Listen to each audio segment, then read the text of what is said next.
Let's see what's going on here. Okay. Quite deeply affected, to be honest. I read your one of your tweets. There's a few of them. They're pretty strong statements that you've made. One of them says it's not only Charlie. There's a list. They're coming for the rest of us. Mm-hmm. What do you mean by that? We no longer live in any kind of civilized political discourse. The left and the right are not arguing about interest rates or pretty strong statement. Economic policy. This is a complete different worldview.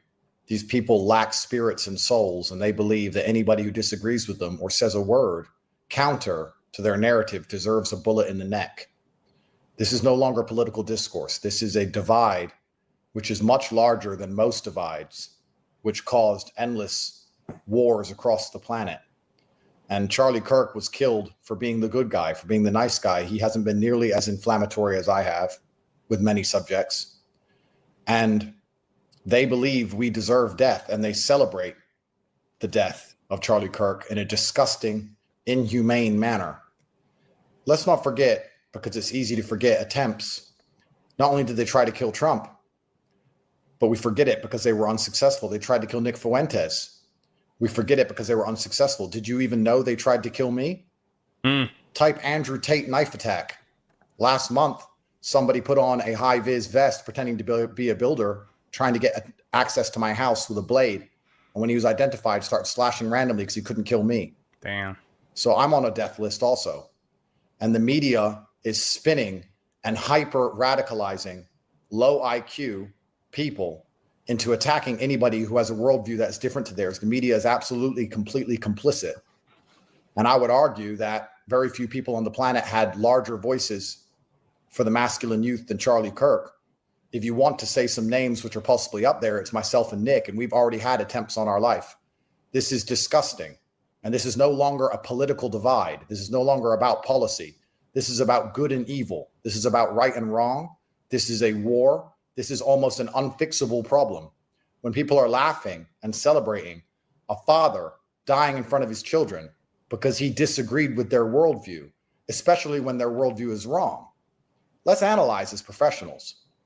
If you're going to sit and tell the world that men can be women because they put on a wig, and they believe you deserve a bullet in the neck the second you disagree with them, they are fighting objective reality. You can't agree or disagree with these people.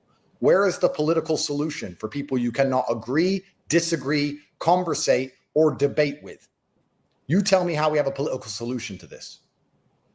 I'm on a forever kill list, as was Charlie, as is Nick, as is Trump, as is anyone who tries to enforce basic reality, as is Elon. Elon saved the world. He's trying to make humans multiplanetary, and people will laugh if he dies. Do you understand the spiritual sickness we're discussing here? This isn't politics. This isn't policy.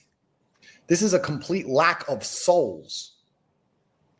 You know, people often attack me for toxic masculinity, and the masculine essence in and of itself always had respect for their adversaries. When you finish fighting, you shake hands.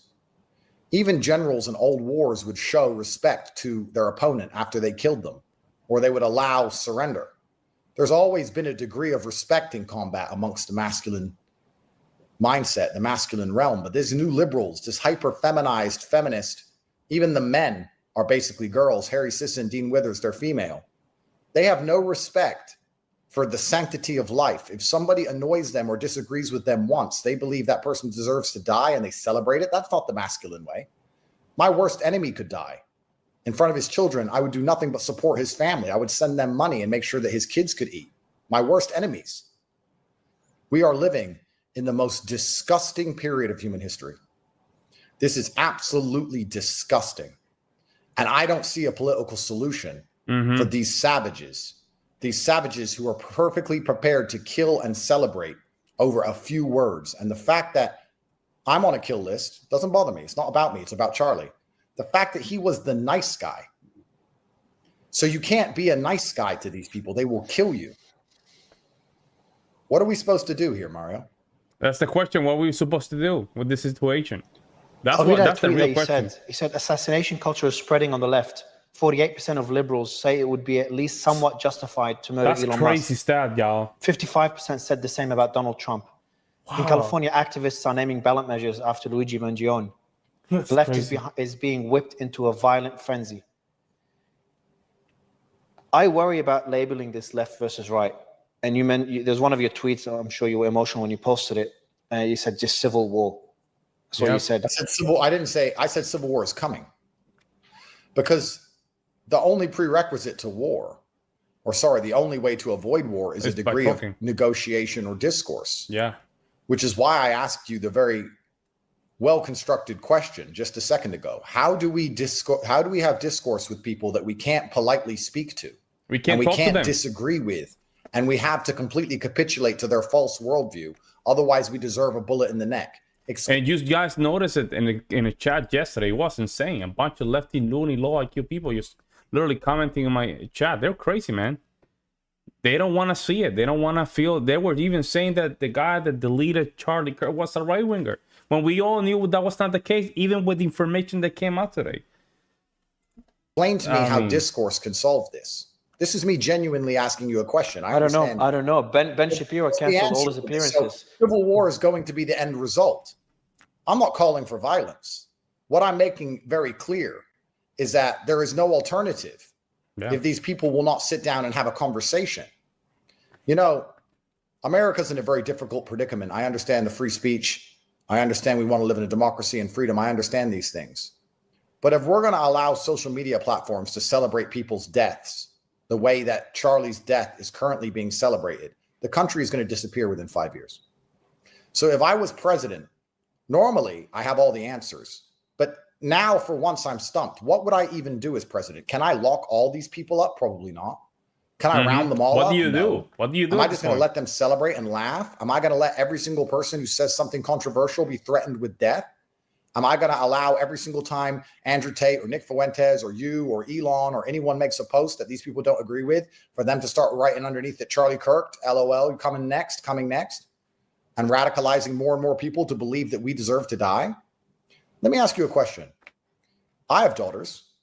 I think that human traffickers should be killed. I'm sure you think the same. Mm-hmm. The media called me a human trafficker for 4 years, and I've never been convicted. There are people who believe I deserve to die. I've never been convicted of a crime, and I'm innocent. I didn't do anything. That's why this man came here with a knife to kill me. Do you understand what I'm saying to you? How can I have political discourse with these people? How can I explain to them this was a hit job on me and my reputation?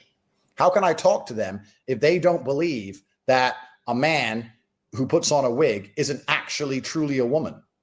How do I talk to somebody who doesn't believe in gravity? How do I talk to someone whose worldview is so warped and so corrupted? They don't understand the basic premises of Earth, the basic realities. They don't believe in the sun, the moon, the sky, the ground. How can I talk to these people? And when I try, no matter how articulate, in fact, this isn't about me. When Charlie was articulate, kind, interesting, witty, he was polite, he gave his time. When he tried his very best to explain to them how they were wrong and repeatedly decimated them in the world of logic, all they do instead of learning their lesson is call for his death and laugh when it happens. How do I find a political solution to this? Yeah, he got a point. Yeah, he does, though. That's the thing. Like, we can have a free democracy or whatever, right? If we agree. However, at this point, some of these folks don't want to agree. You saw it. They just deleted Charlie Kirk. They're telling you their motive. So it's like you cannot be playing baseball with a tennis racket. You can't do that. And it's conservatives tend to do this. They go to a fight against an enemy that has guns, and they just bring boxing gloves. They play baseball with a tennis racket, and they go to a fight where there's guns with boxing gloves. So at some point, we have to start smelling the coffee. These people don't want to have conversations. I don't know. Like, I was speaking to Congressman Jim Jordan just a few days ago, as well as Ben Habib in the UK, which I know you're doing some political stuff in the UK, and they both said the US is the final front for free speech. It's the pinnacle of free speech. Yeah. And then when you have people like Ben, but this is the thing that's so dangerous, Mario. For there to be free speech, there can't be limits on the speech. but there must be within the population a basic understanding and parameters of objective reality. Yeah. Everybody must understand gravity exists, right? There can't be free speech if everybody's saying, let's throw children off of buildings. Gravity is not real. Eventually, you're calling for murder. At a certain point, when objective reality has been decimated to the point where there are no parameters left, like this man-woman crap, or how killing children is somehow important to do, or that we shouldn't have borders and unlimited numbers of people should turn up and we don't know who they are, or we shouldn't arrest criminals and criminals shouldn't go to jail. When you have absolutely no parameters left, how can you have free speech without inciting for what exactly happened? At a certain point, free speech just becomes inciting for violence, and the violence comes because these people do not have respect for life. They don't have respect for a differing opinion. They don't have respect for anything. So we've lost control of a large percentage of the Western population who live in a fantasy land. And in their fantasy land, they think people deserve bullets in the neck unless you also drink the Kool-Aid. What is the political solution to this? Yeah, what's the solution? There are people who I know when they get me, there's going to be large celebrations. And people are going to say, he said women can't park cars. He deserves to die and orphan all his children because of a joke. But they will make jokes about Charlie Kirk's death. Exactly. And they don't care, and they don't see the hypocrisy in that. Yeah, and it's like they called you, they accuse you of what they're doing. They're telling you you're a cheater, but while they cheat. Like they're master projector. They like to project a lot. They love projection, man. They love it. People are soulless. The West has lost its soul. There is no honor left. Not even the basic masculine dignity of showing respect to a fallen enemy. Nothing. There is nothing left. I want you to speak to Elon. I want to get on the rocket and go to Mars. I am completely heartbroken. Not just because of Charlie. Not just because I know I'm next. I'm heartbroken for humanity. I'm ready to die. Well, he has one, life. Rumble. I'm heartbroken for the Western Tate world has a as we know podcast it. on Rumble. And anyone with a brain should be. I remember when we did a space not long after Trump's assassination, I think on the same day, and that was before that, and you said on the space, I will never kill myself. And Elon said something similar, and I think, I'm not sure who else, Alex Jones might have said something similar on that space. Mm-hmm. And, you know, afterwards we saw Trump's assassination attempt, and now we saw Charlie shot in the neck. It seems like we're just slowly walking into that world, and we keep moving on. People have moved on from the president almost killed just a few months ago. What do you think is going to happen now after Charlie Kirk's death? Are we just going to move on and live our life like we did after Trump's assassination attempt? I hope not. Mm-hmm. However, I think we do need a solid plan. I mean, it's easy to descend into chaos and more senseless acts of violence, but we need a solid plan, which is why I asked the question I asked earlier. What do we do about these people? This is a genuine question. I'm not even insinuating the answer. I'm asking. What do we do about the people who believe that it's good that he died? Mm-hmm. What do we do about the people who believe Elon Musk should die? What do we do about the people who believe that because the media lied about me for years and I was never convicted, should be dead? What do we do about the people who believe Candace Owens should die? What do we do about the person who was laughing that Nick Fuentes almost died? Nobody even knows they tried to kill me a month ago. Nobody even cares. What do we do about these people who want us dead? How do you live in a country where half of the people you interact with or see or walk past want you dead? That's a problem. How do you do that? This is a genuine question. How do you exist amongst people who want you gone? What's the answer? I don't have the answer. I don't see a political solution to this. At that point, what do you do? I know you mentioned the risk of civil war. We have to be very careful here, right? We have to be very careful here. And I like you, Mario. You're a good friend of mine. But, you know, journalists in and of themselves love to get the rage bait answers. I'm not saying that's what you're doing, but that's what the left have certainly been doing for a very long time. I'm not calling for anybody to be dead. Mm-hmm. What I'm trying to say is that normally, with every single problem, I consider myself a man who knows all the solutions and knows all the answers. But after this, I'm sitting here thinking, you mean half of the lefties? Let me know in the comment section below. What do we do? Yeah. And I'll be honest. Until the 19th. If I was in charge of America, That's the people who are laughing and dancing and celebrating Charlie Kirk's death, I believe, should 17 end as up well, yeah. feeling the force of the law. Those but two how are does very that affect important. free speech, and how is that weaponized against us into the future? I don't know. And then you have to go down a deeper rabbit hole. You're currently in Dubai. Dubai is safe and Dubai is secure, it looks like, in the Middle East. You're somewhere safe and secure. America is no longer safe and secure for anybody. It's not safe and secure anymore. So how do you restore this? How do you restore unity? How do you restore sanctimonium? How do you fix these things? Because America doesn't just have domestic enemies. It has international enemies.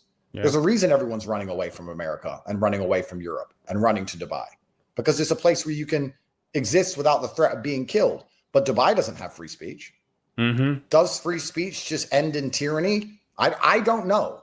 How does this end? I'm not sure. What I'm saying is that if it was up to me, if I was the president, I would say, okay, we're going to have free speech, but we need to have some basic parameters we all understand and respect. Free speech works if we have the same view of history, the same view of what a successful society is, the same view of what a family is, the same. You need to have some basic parameters. You can't have people who disagree on absolutely every single facet of existence, and then have these people walking around with guns, and then have unchecked media pieces stirring up hate.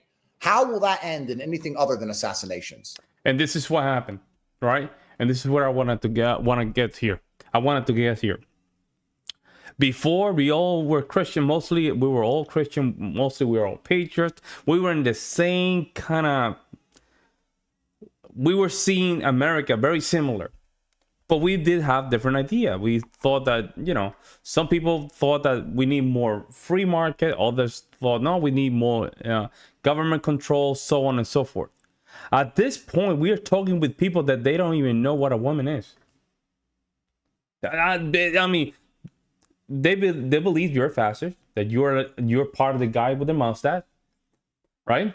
That you need to be deleted. Some of these folks are even celebrating the death of Charlie Kirk, and we are supposed to sit down here and pretend that these people are in the same character as some of us, and that's where we at right now. But then what's the solution? Because in Europe, you're seeing the opposite. You're seeing free speech destroy one's freedom, and we're seeing that abused in the UK. We're seeing all the people arrested more than Russia. Seven AfD politicians died before the election. In Germany. So people are dying everywhere for having the wrong point of view now. Yeah. Because we're the Nazis. We're evil somehow. We've been demonized to the point where we deserve death. That's crazy right there, man. And because we're the rational ones, because we're the smart ones, we don't wish death upon our enemies. We wish enlightenment upon our enemies. I don't want liberals to die. I want them to wake up and live happy lives and contribute to society. But they want me dead. I want them to do better for themselves and for everyone else. They want me dead. There's a lot of Democrats. And unfortunately, if you study... There's a lot of Democrats who are leaving the party. What about them? Yeah, but those are not a great majority. That's the thing. I don't think that's a great majority. I don't think so. I'm telling you, man, I don't think that's the great majority. That's probably a small, a small amount of people doing it, but I don't think it's a majority. I don't think so. History. The more extreme, the more radical, the more ruthless, the more likely you are to be successful. And this is a very sobering reminder that sometimes the good guy doesn't win. Sometimes the most vicious, evil, backstabbing, conniving cheater wins. Yeah. And as we remain rational, as we respect the Constitution, as we turn the other cheek, as we live and let live, as we say, well, these stupid animals with their soulless TikToks deserve the right to say it. As we do all of these things, we are signing our death warrant. What happens to free speech now if the people that are speaking are just worried to speak out? You got Ben Shapiro canceled his appearances. I was with Cenk yesterday, one of his hosts canceled their appearance. You've got all these different people increasing their security, probably more. Yeah, that's a good point. At this point, we don't even know objective truth. I mean, we're talking with people that they don't want to even engage in objective truth. So that's a question that we have to ask. What do we do? Seriously, guys, what do we do? Even in Bill Maher shows yesterday, he was just basically playing from both sides of his mouth. Continue canceling appearances. What happens to speech if everyone's some too of the scared to say the wrong thing? politicians that were doing End the up same. like Charlie Kirk. Couple that with AI, and you can't even tell who's real and who's not online anymore. Yeah. So it's not even like you can turn to the internet because half of it's fake. Yep. We are descending into a nightmare, a technocratic, communistic nightmare. That's and we're scary. not far away. And for once, I do not have all the answers. I don't know. And you know, it's interesting. It's very interesting because the human psyche is very prepared to give up its freedom for safety. Yeah. COVID was a perfect example of that. It didn't work. You're in the Middle East right now. I'm a huge fan of the Middle East. It's amazing how instantly, when you have a family and children, you're prepared to give up your ability to speak freely if they guarantee you safety. And there are some countries that do that. There are countries which will guarantee you physical safety if you don't say the wrong thing. And they're going to become more and more attractive to Westerners who realize that saying the things that need to be said to save the country, the people you're saving don't even respect it. The people you're trying to save want you dead. It's crazy, right? Do you understand that when I make policies for Bruv, talking about how to save the United Kingdom, British people tell me I deserve to die for saying that I want to improve their economy. Elon tried to save the world and they want him dead. Imagine how Elon feels. Imagine being Elon and risking your entire fortune and all your life to buy Twitter to allow people to speak freely, and then they just insult him all day. Do you have any idea how much faith he's lost in humanity? Do you blame him? Yeah. Some people are just so soulless. He went so black pill. It's crazy. Some people are so hopelessly dependent on the system, they will fight to defend it. They are agents of the matrix. And you know, I want to talk from a personal perspective here. What Elon did was so amazing when he opened up X, because he's a very rich man who didn't have to do it. I'm nowhere near as rich as Elon. But I tell you, for a council estate kickboxer from the poorest town in England, I've done all right. I have hundreds of millions. And then I tried my very best to wake people up and tell people the truth. And they don't want to wake up. And tell everyone at home how this world really works and how they have to resist enslavement. And sometimes you see the amount of backlash you get and the amount of hate you get from the people you're trying to help. And you understand why the elites just take their money and run. You understand why they just take their money, go to somewhere quiet and private, and leave the serfs in their slavery to just suffer. Because the serfs rejoice when bad things happen to you. Because they're too afraid to get into the arena. A coward will always laugh at a gladiator who loses, because the coward feels an innate shame for his lack of bravery. He hates himself because he doesn't have the bravery to do the right thing. So when he sees a brave man fall, he loves to laugh. Yeah. Charlie was trying to help the exact same people who are laughing at his death. That's a powerful statement. Do you have any idea how much damage this does to people's faith in humanity? Do the youth of America even deserve to be saved? Or do they deserve the Democrats? Do they deserve communism? Do they deserve crime? At this point, do they deserve what they're begging for? How many of us should die trying to save these people? Elon lost so much trying to save them. Who says thank you? I've tweeted thank you at Elon randomly 15 or 20 times, and everyone makes fun of me for it. Oh, you're glazing Elon. Thank you for giving us Twitter back, sir. Thank you. I don't have to agree with everything you do. I don't have to agree with everything you say. I don't have to like you. I don't have to know you. Thank you for giving me Twitter. Is that really an alien concept? Basic fucking respect? Is that the place we are on the planet now? The world is broken. Society at its fundamental level has broken down. At no point in history, I would argue, despite all the massive, crazy, horrible wars we had, did people disagree over something as fundamental as family. People would agree that a man should meet a woman and have a family. Surely the Germans and the British and the Americans and the Soviets and the Chinese and the Japanese all agreed on that. We don't even agree on that anymore. What's uniting America? Because I don't want to talk for too long, and I can talk about this for days. But the whole purpose and the whole merit behind multiculturalism is that everybody behaves and obeys the law and they can get rich and have a better life. But that's no longer the case. So it's descending into chaos. The reason the Middle East functions, the reason everyone behaves in Dubai is because they get rich there. But America can no longer provide the American dream. And there's a whole bunch of reasons for that. But now new battle lines are going to be drawn. And these battle lines, whether they're race, left, right, Republican, Democrat, tall, short, it doesn't matter. People are going to start dying. And I'm asking, how do we unify the population behind something? I don't know what do we have that unifies? We don't even have the flag. There's Americans who hate the flag. The British hate their own flag. They hate their own version of history. We don't speak the same language. We don't have the same religion. We don't even believe a man can't have children. What do we agree on? That's the point right there, guys. And I think this is where a lot of folks are getting confused. This is where we are. What do we agree on? Do we have the same concept of objective reality? This is where we are. Nazi? Really? I'm a Nazi? I'm sure I can find someone to disagree with me on that who believes I deserve a bullet in the neck. You're getting blocked. What do you think about Trump's policy when it comes to crime and sending the troops on the streets? Do you think that he'll double down on that policy? Do you think it's the right thing to do? Do I think there should be law and order in the cities of the richest country in the world? With National Guard? Do I think there should be law and order in the cities of the richest country in the world? I think it's a miracle that America has stayed as prosperous as it is when it's basically a permanent, never-ending war zone. Yeah, you guys can support the channel through the super chat. That'll be great. When I first got free from my Matrix attack and I flew to America, I expected a hero's welcome.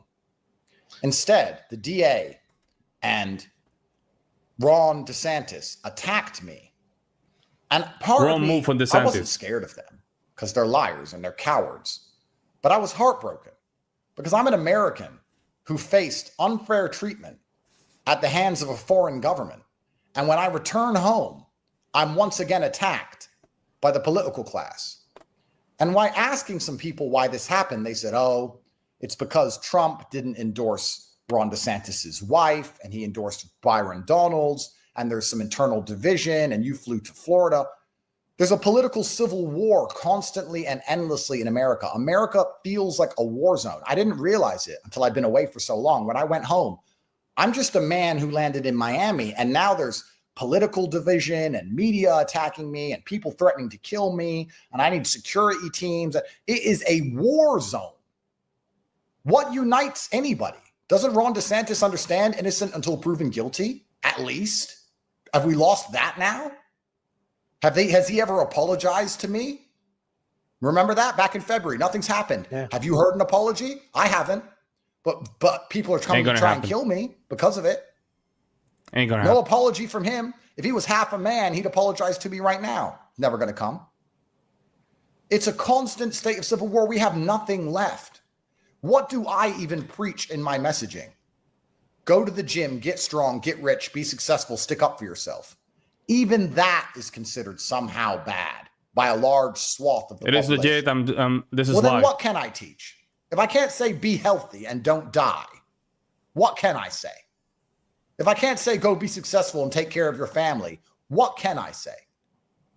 Am I supposed to do what most rich people do? Take my hundreds of millions, delete my Twitter account and vanish and leave all of these peons and peasants to suffer? Because that's what rich people do, because the mob is ungrateful. Every single person who watches this needs to tweet a thank you to Elon Musk. Every single person. Oh, but I disagree with him on whatever.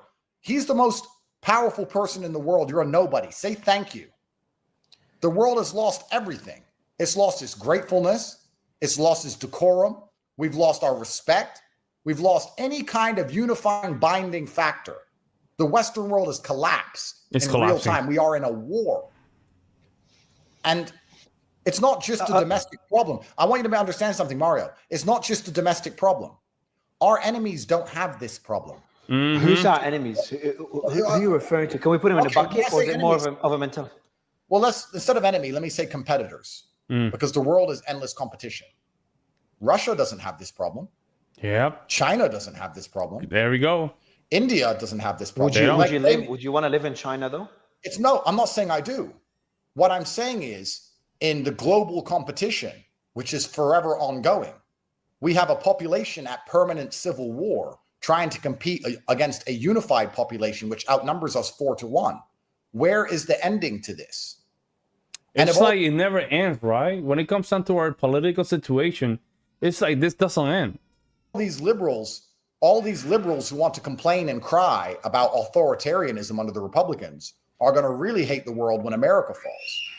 If we don't unify, if we don't get behind some idea and stick up for ourselves, the domestic problems are the least of our woes. Mm-hmm. We have international issues, which are encroaching on us in real time.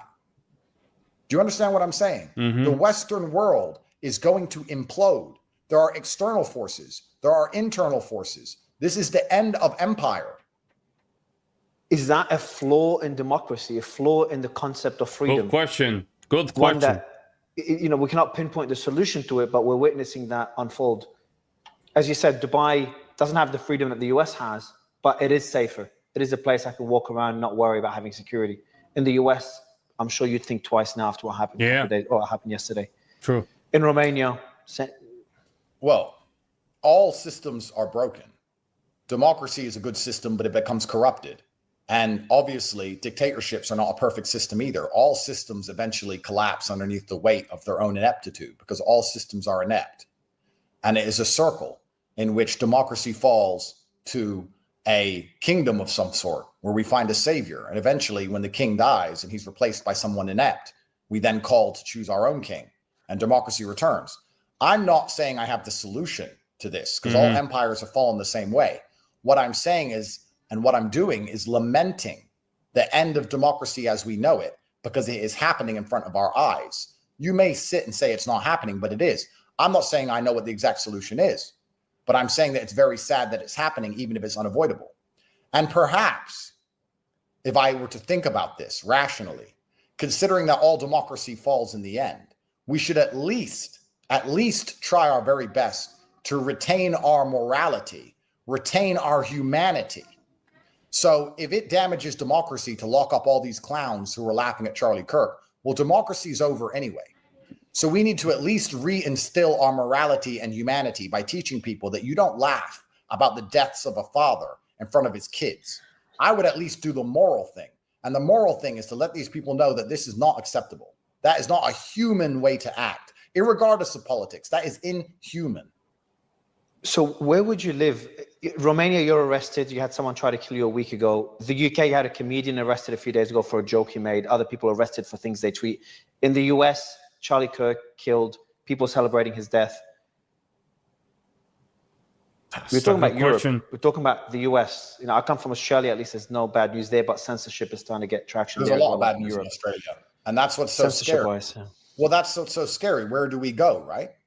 Where do we go? When Rome was falling, I'm sure the Romans who believed Rome would never fall, because it's Rome. We've been in charge for thousands of years. We have marble, these big, beautiful marble constructions and gold-plated towers. How can we possibly fall? I'm sure once they understood the decimation was coming and that Rome was going to fall, they asked themselves the same question: where do I go? Where is there to go? And there's never an answer.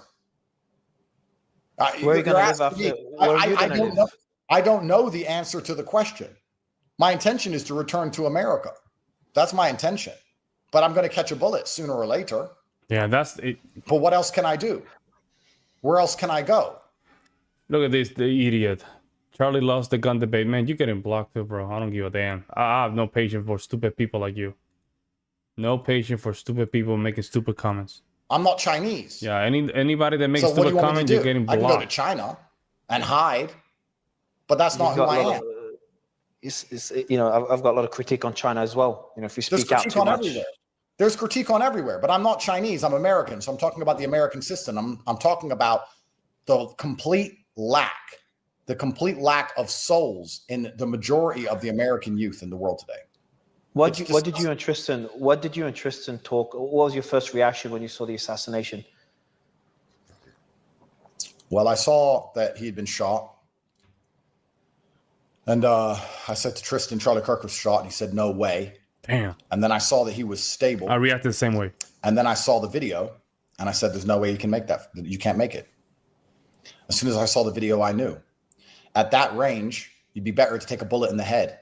Because the bullet would have slowed down enough. Maybe your skull could have saved you. Neck, it's too soft. He bled out. He was over. I knew it instantly. And my heart broke. I don't know what else to say.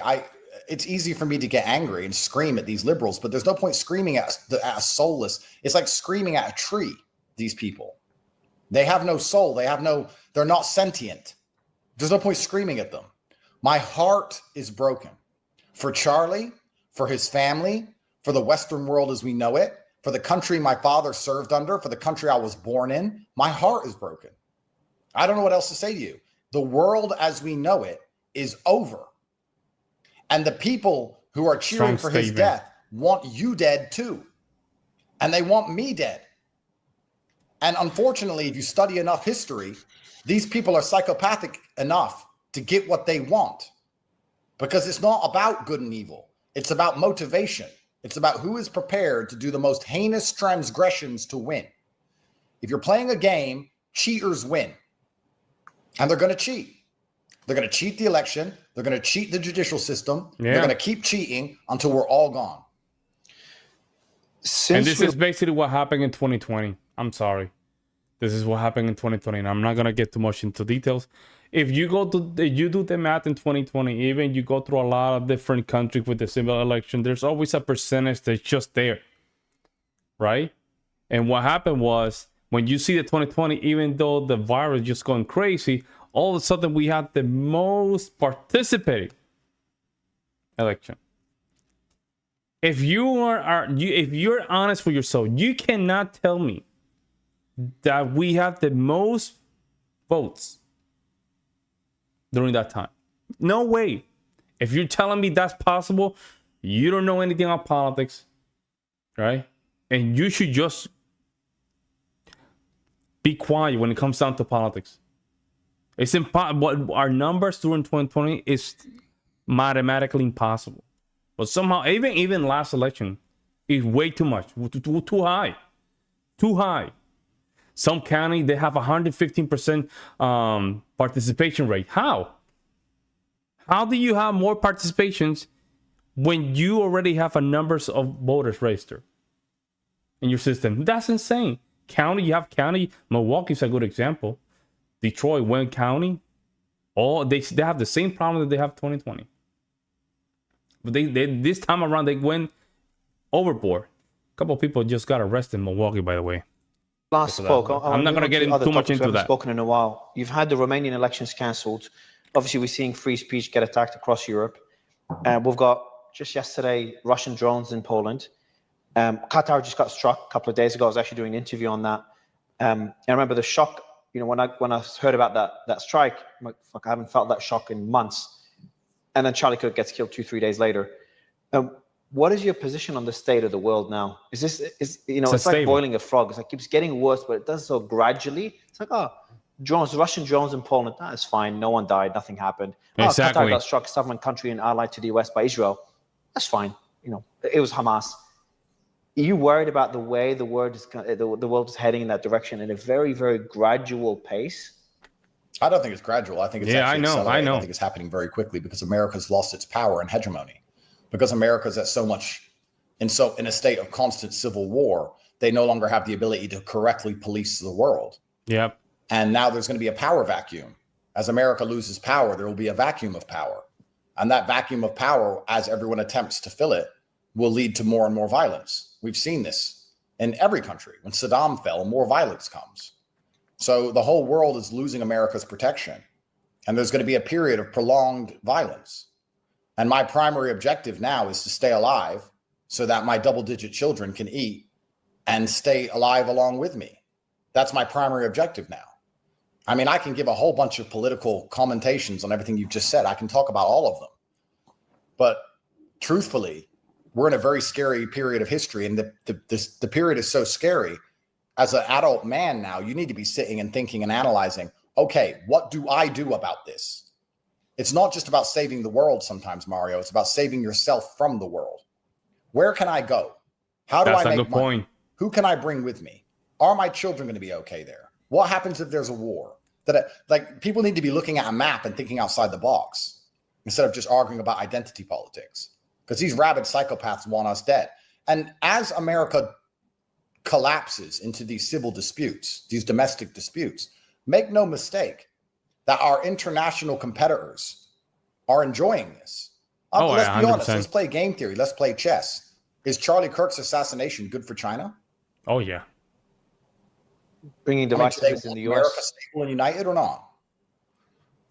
They're I don't enjoying One it. could argue no. Well, There's one a could fair argue. argument to be made. No, I don't have any problem with the Chinese, but this is just the way the world is. So we're looking all America's rivals, all rivals to democracy, have just been celebrating for the past year. Well, there you go. Yeah. And the people who want us dead, they don't want democracy anyway. All right. I have a super chat here from Chimin Munger. You can be a pro-America or leftist. You can't be both. True with that, because even with the foundation of our country, it's very hard to be a lefty. With the principle of our country, it's very hard to be a lefty. You know, they're the ones who want communism. You know, I was talking on the day, I was just talking to my team about it today. I was just on the day that happened. I was just speaking to my team about, crime here in the UAE. I'm like, are the figures correct? Is it really as safe as people make it out to be? We were having that discussion back and forth. And then hours later, Charlie Kirk got killed. And then before that, the Hamas delegation got killed in Qatar. There's a feeling I'm starting to get is that no matter who you are, including the president of the United States, it's just safety is becoming an illusion, especially with the ability to track you anywhere you are. Yeah. Have you chatted to Tristan about, hey, should we continue doing what we're doing? Should we continue being as outspoken as we have been? Should we get into you can't British back politics down. as you announced a couple of weeks ago, a few days ago? Have you considered changing your path completely? We've had this discussion, but our only option is to disappear completely. Yeah, that's the only option. They're never going to forgive me for making the capital crime of having an opinion. And I'm never going to capitulate and apologize for anything I've ever said because I meant it.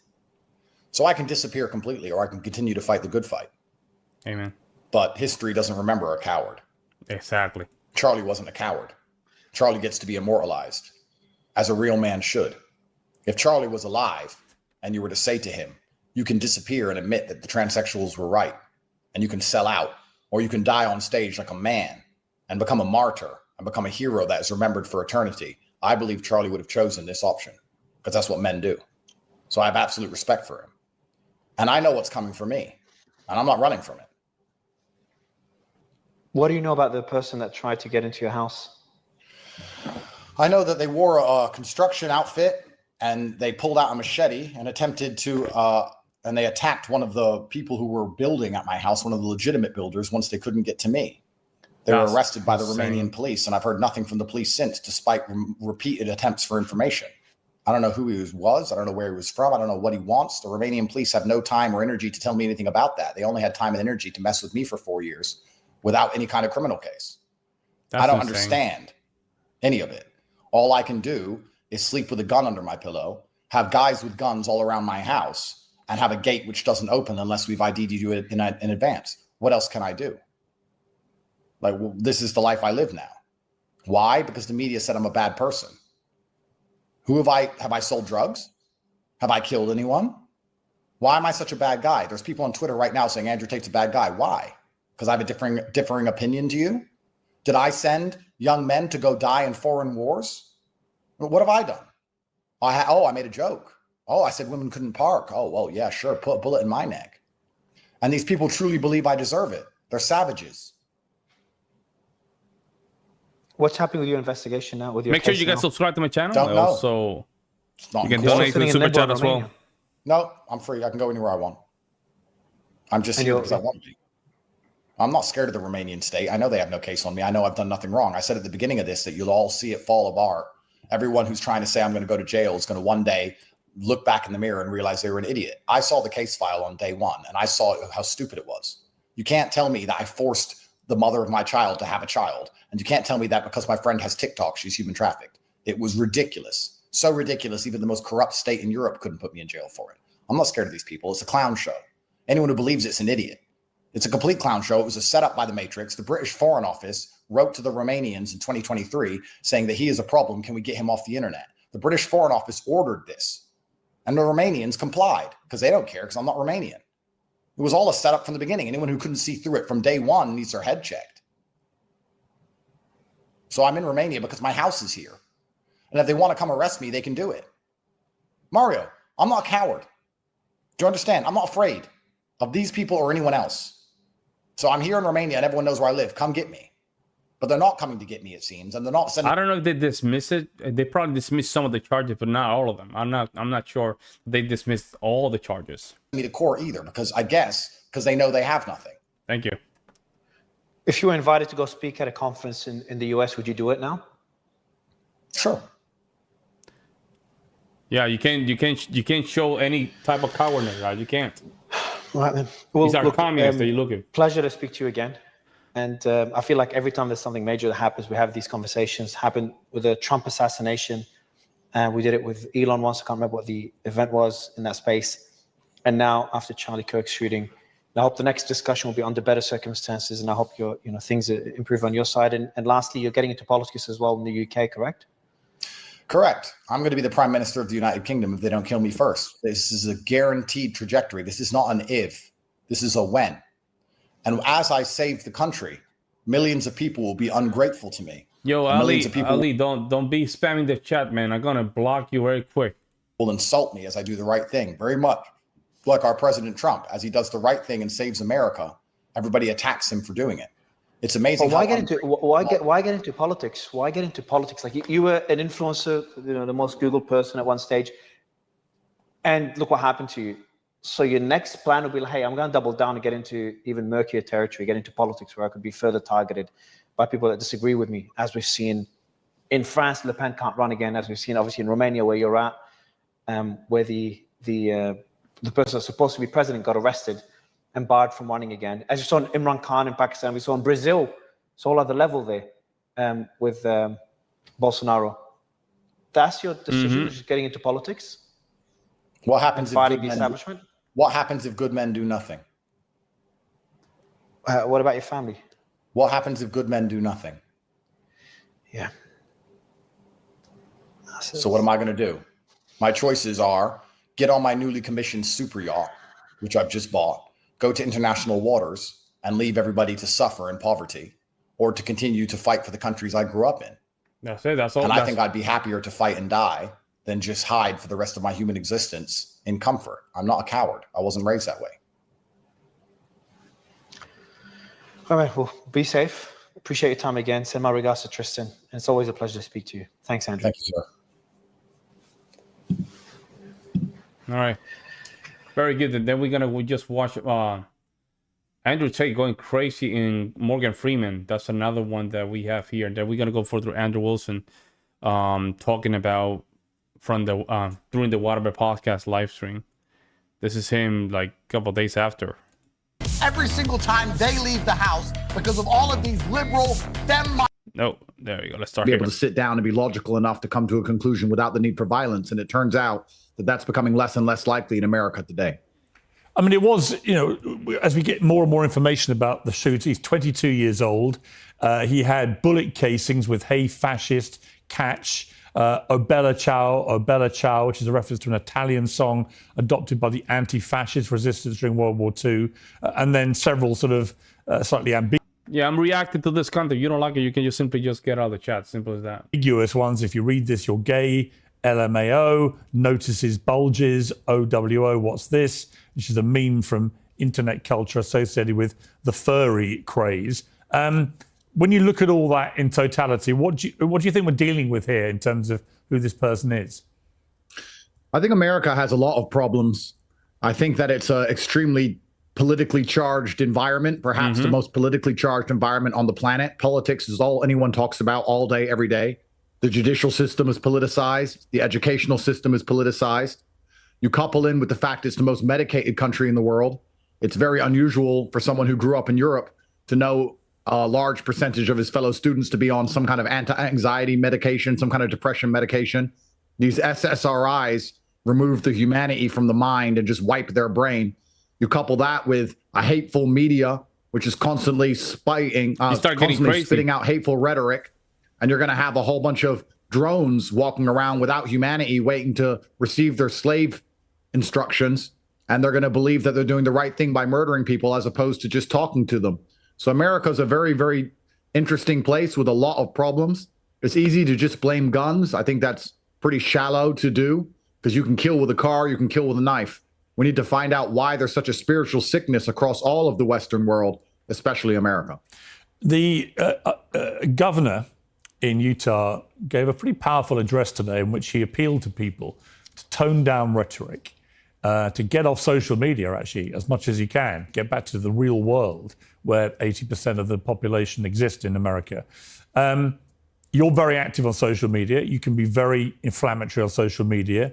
I mean, some of the tweets you've done since Charlie Kirk's death, the left are evil, murdering scum who kill people or let others kill people. They must be held accountable. They're not the good guys. The compassionate, nice guys want you dead, and they'll do it or encourage us to do it. I get 1,000 death threats a day from these people. We are at war. Civil war was another one.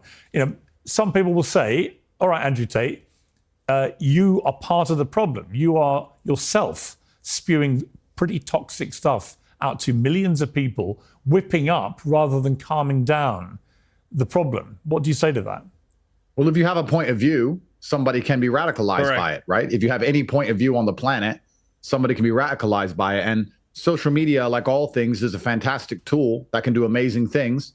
But if it's used the wrong way, it can also do very destructive things. I don't think the answer is to start telling people to not talk. I think the answer is more. Is it when the government banned weed? I understand, but at the same time, we should not promote it.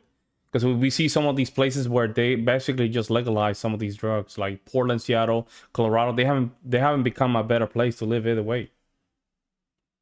Discussion. I think there should be a mass propaganda against drugs. Or debate. Because if you remove debate, the only answer is violence. So I think that it's also my tweets, which you just highlighted, the fact that I do receive death threats. Somebody did try to kill me only a few weeks ago. And then a friend of mine, a guy who I respected, was blasted and I had to watch him bleed out. I think it's pretty fair that to say that, of course, my tweets are going to be emotionally charged. We can't get into an area where we say that we can't talk anymore, because that's only going to lead to more violence. We have to be able to speak to each other.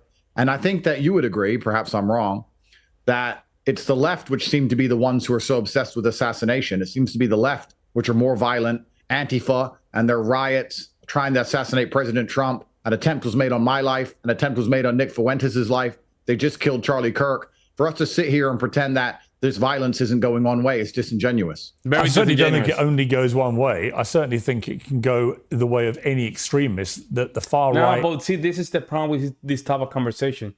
We know where this is coming from.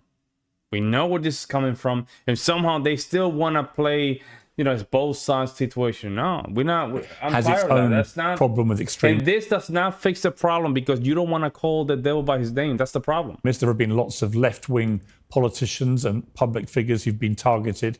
So I think it's a problem that goes both ways. But I have said for quite a while that the woke mind virus, as Elon Musk calls it, that ideology is extremely dangerous, because the irony of it is you've got this kid who is, you know, purporting to be anti-fascist, but actually using violence and a gun to silence permanently someone whose views he doesn't agree with. The point being, that is the epitome of fascism. Well, that's exactly it. So the reason this is so dangerous from the left, and it's not as dangerous from the right, is because the people who are on the right live in a version of objective reality. Exactly. We live in the real world. These people do not live in the real world. If you're going to believe that a man is a woman, and you're going to believe that we should have no borders for our country and unlimited numbers of people can turn up and just steal from us, if you're going to believe that criminals shouldn't go to jail, you're not a person who's sensible. You now have no parameters from which to operate your logic. So if you're going to live in a complete fantasy land, it becomes a lot easier to justify murdering a political opponent than it does if you operate from a frame of rationality. So for that reason, the left are far more dangerous, because all of their ideas are dangerous, because none of them are true. None of them are real. For the same reason it's dangerous for me to say to you, gravity isn't real, you can jump off a building. If you start believing in things that are completely falsified, completely fantasy, then murder is the end result of all of it. So the left is a serious problem across the world. It's a serious problem across America, especially. You add in a spiritual sickness where we have nothing unifying us in the West anymore. We don't share respect for a flag. We don't share respect for the country we're in. We don't share language. We don't share religion. We don't even share economic prosperity anymore. Yeah, I see what you're saying. Yeah, that's true. But I would not promote it either. You see what I'm saying? I would not make it illegal, but I would not promote it. I will do the opposite. I will just push propaganda campaigns. There's literally nothing unifying us. And if you're going to remove the capability to debate and discuss ideas, then you're going to have an absolute civil war. And that's what's so sad, that Charlie Kirk literally was the number one guy trying to speak. He wasn't trying to inflame tensions. He wasn't trying to push violence. He was the guy saying, look, let's talk this through and let me show you why you're wrong. He was the good guy who did the right thing, and he caught a bullet for it. And that is truly devastating. That is But sad. when you post civil war, literally one post just said civil war, what do you mean by that? What do you expect? I mean people that civil to read war is into it? coming if we can't talk to each other. Well, that's a different sentiment. Had you said that, then fair enough. But just to say civil war is... Well, did I give a verb? Well, what you're saying by civil war, you're saying to your followers that you believe there is a state of civil war here. Now, as you know, It's true. the Civil War in America was one of the most consequential periods in its history and was waged with gun violence. Well, I can answer that in two ways. Firstly, if conservatives can't give their opinion and they can't talk openly and freely without catching a bullet, then I guess it is a war. But that wasn't what I was inferring. I was inferring that a civil war is coming if we can't speak to each other and unify behind an idea, especially the idea of being an American. You've now added a verb saying that I was trying to incite civil war, because very much like all other media figures, it's your primary intention. I didn't add anything. It's your primary intention to just spin up negative clips and find things that get you What do you mean I triggered. added? And that's exactly what the liberal media is like. I don't trust Piers Morgan's at all, bro. He looks like this type of guy that he just wanna just get the clicks, man. He doesn't look like a genuine guy. Conservatives are under permanent attack. Hang on. We're going to now sit here and say I'm a violent person. No, I and didn't then say when someone that. else turns up at Why are my you house putting attempting words- to kill me like they did 3 weeks ago, Why are you they're putting gonna pretend words- that has nothing to do with you, Pierce. Why are you the liberal putting- media in and Okay, of you itself can is keep truly talking. disgusting. It's the reason why Charlie Kirk had to eat a if you let bullet. me respond because the to liberal you- media convinced this guy, this guy who's been probably looks like he's on SSRIs to me, that Charlie Kirk was the heart of evil when he truly wasn't. So please do not, in this conversation about a fallen comrade, do not do the exact thing the media always do and the exact thing that ended up getting him killed. Do not say I said something I didn't say, and do not give some can I garbage get a word in? inference trying to get a bunch of clicks Can I say on your something? channel. You may need money, but I Damn, don't, bro, sir. that's So I don't crazy. care Let me about just clicks. respond. You may be broke. I'm not. I didn't say let's go to civil war. If I may didn't say let's respond- start a civil war. If I may said this will respond, end it. I you said can keep civil war talking, because Andrew, that's or where you it's can gonna shut end. up. I never added any verb. I literally read your post was 2 asking the words. question? Neither did I. Civil war. I never Neither did added a I. You verb. inferred, So the whole sir. pretext You for your inferred. whole pretext for your little rant about me is based on a lie, which the viewers will know was a lie because they heard what I said. I never added any words to your post. I read out the words civil war and asked you what you meant know what by the word it. infer You then means? clarified it. You then clarified it, and I would say to you in return that if you don't want people to misinterpret your post, then maybe post what you actually mean rather than posting the words civil war, which I think are posted what I meant. incendiary. Thank you very much. It's clear that conservatives are under attack by a rabid left-wing sect of the population, which is being radicalized by media figures, very much like yourself. That is clear. Damn, we just he saw a went there. man Wow. bleed to death Let's go. in front of his wife and children, purely because the media Make sure you guys convinces everybody at home that he is the evil video. somehow for having an opinion. There is an opinion irony. which There is an irony. controversial. Okay. And MSNBC and all of these people who do this, even after his death, were constantly trying to make excuses for the shooter. It is disgusting. Okay. And they always try to again, both sides need to calm down, but clearly the violence is coming from one side. It's insane, guys. I know you don't care, Pierce, but a man tried to come into my house and stab me 3 weeks ago. So for you to infer I'm saying that we need to have a civil war, it's actually quite heinous. That's so not what please I be said. careful, sir. I'm not the one who said civil war. You are. Oh, there I you go. said civil war, and then you tried to infer. You tried to sit and ask and infer that I'm trying to promote violence. I asked you First, what you meant talked by about it. how my tweets are inflammatory, and you're trying to say that I promote violence. Then you read those tweets out because you're inferring I'm a violent person, so that some idiot at home is going to watch this and believe that I deserve to die. And I'm telling you that I'm here. I understand you need the views. video, I guys. understand you need clicks. I understand you're you guys poor. are watching. I'm not. It's not I'm even here. I don't give a 10% shit about the of y'all. views. Do not infer I said something I did not say. Thank you. Yeah, well, I didn't, as everybody who watches this knows, so you just lied. Andrew Tate, thank you very much. Well, now, here is that extraordinary interview from earlier this week, as it was recorded in real time. Today's show is brought to you by Oxford Natural, makers of the Optimum Day and Optimum Night, all natural supplements. We don't care, bro. Thousands of Brits. We don't care. We don't care. Global indignation. But the root cause of it all and the motives behind it can both get lost in the noise. This summer's Raise the Colours campaign is a case in point, a big push to hoist the English flag across the country has entangled fair-minded protest and patriotism with propaganda and prejudice. People are angry, but not everything they're angry about is true. The same can be said about the brutal murder of Ukrainian refugee Irina Zarutska on a train in North Carolina. Justified online fury over the appalling footage has sparked a massive furore, prompting even the US president to intervene. But some people believe it's only become a racial scandal because of bad faith actors on social media. Andrew Tate understands these issues well, and he joins me now. Andrew Tate, welcome back to Uncensored. Piers. I've not spoken to you since, obviously, a massive development in your life. I need to talk about the elephant in the room off the top.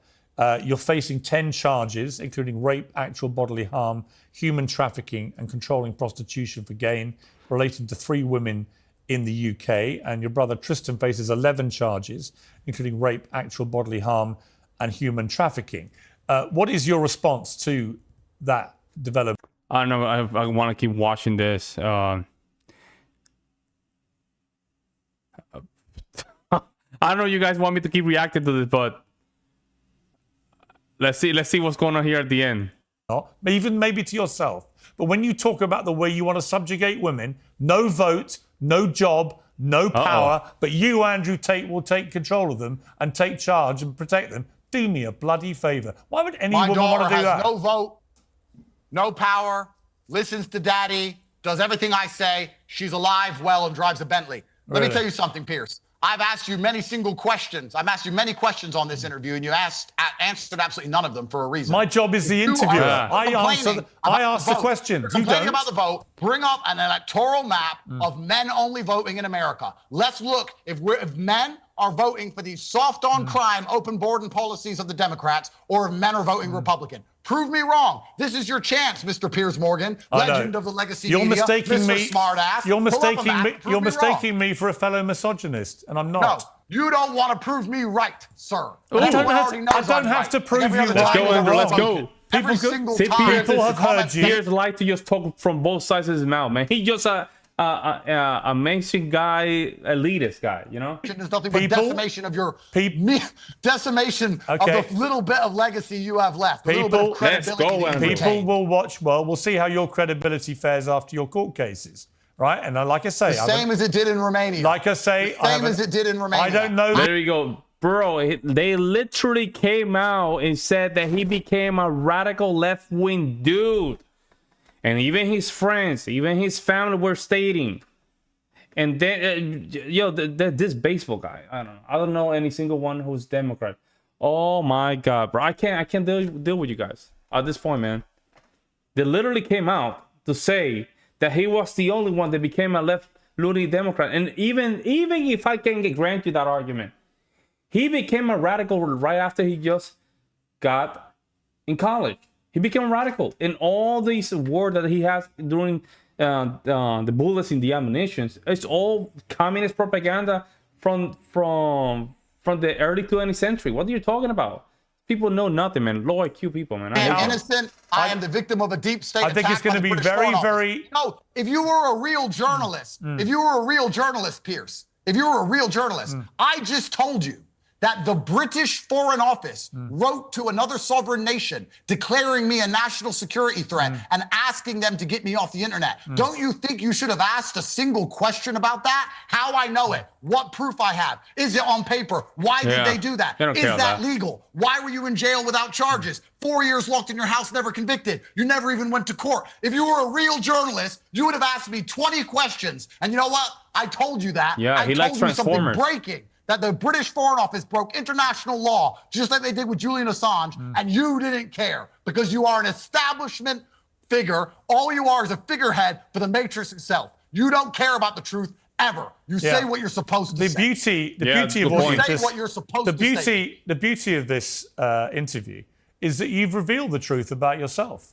You just don't even really realize it, or maybe you do and you don't care. Yeah, but Piers everyone Morgan's watching this can now see you laid bare as a brazen misogynist, somebody who wants to remove all women's rights. And I say that makes you a dangerous misogynist with an unhealthy influence over young men and they should watch this interview and Use the understand same very argument clearly against him, that calling him actually women misandrous. should have the right to vote, they should have the right to work, they should have the right to hold positions of power, and that your kind of misogyny is actually taking us back 150 years to a place where women stayed at home Women should have the right and to had ride children the subway and took without care getting of their stabbed in man. the neck. And if we went back to that Women far, should have the right to go outside without being raped by third world migrants. Yeah, you know what? Women the vast should have majority the right of women to have do go children outside without because that their happening to man them. they're having kids with can earn enough money to pay for the family. Women have more important rights than being psyoped by the media into caring about abortion, watching too much Sex in the City, and voting in a whole bunch of psychopaths who stab fellow women on the bus. Right. Andrew Tate, appreciate you coming back on Uncensored. Thank you. No problem. Shout out to Andrew, man. Shout out to Andrew. We gotta now watch now Andrew Wilson, by the way. He was talking with whatever podcast. I think this was yesterday. And I wanted to hear Andrew's opinion about this. And you know, I gotta kind of respect that, Brian. You know, fuck them. Whoa. Oh, Let's see. than me, you know. I'm sorry. Let me just go back here. Let's see. Right here. There you go. So you guys can actually read the chats. He ignored it completely. Yeah. He swapped it right under the rug. Yeah, he knows what's up. That's why he did it.